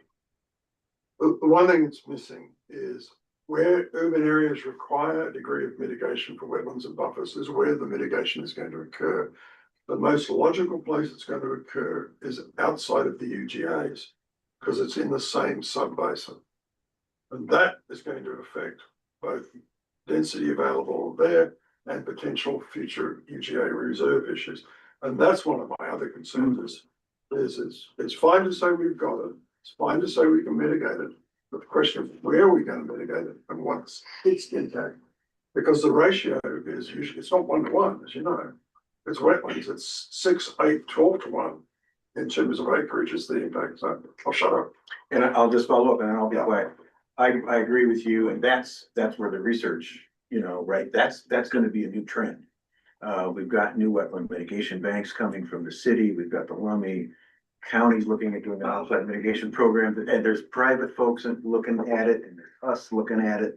And that's the push, right? Because we want to make development in the cities and the UGAs as easy as we can, which if they are areas that are impacted by wetlands, that's where the offsite mitigation, that's going to be the preferred path. So, but that's a whole new world. Yeah.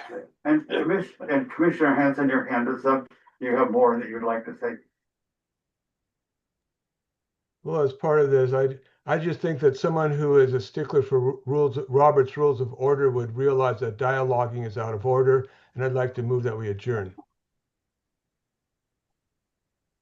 A motion to adjourn? Second. And everybody okay with it? Meeting is adjourned.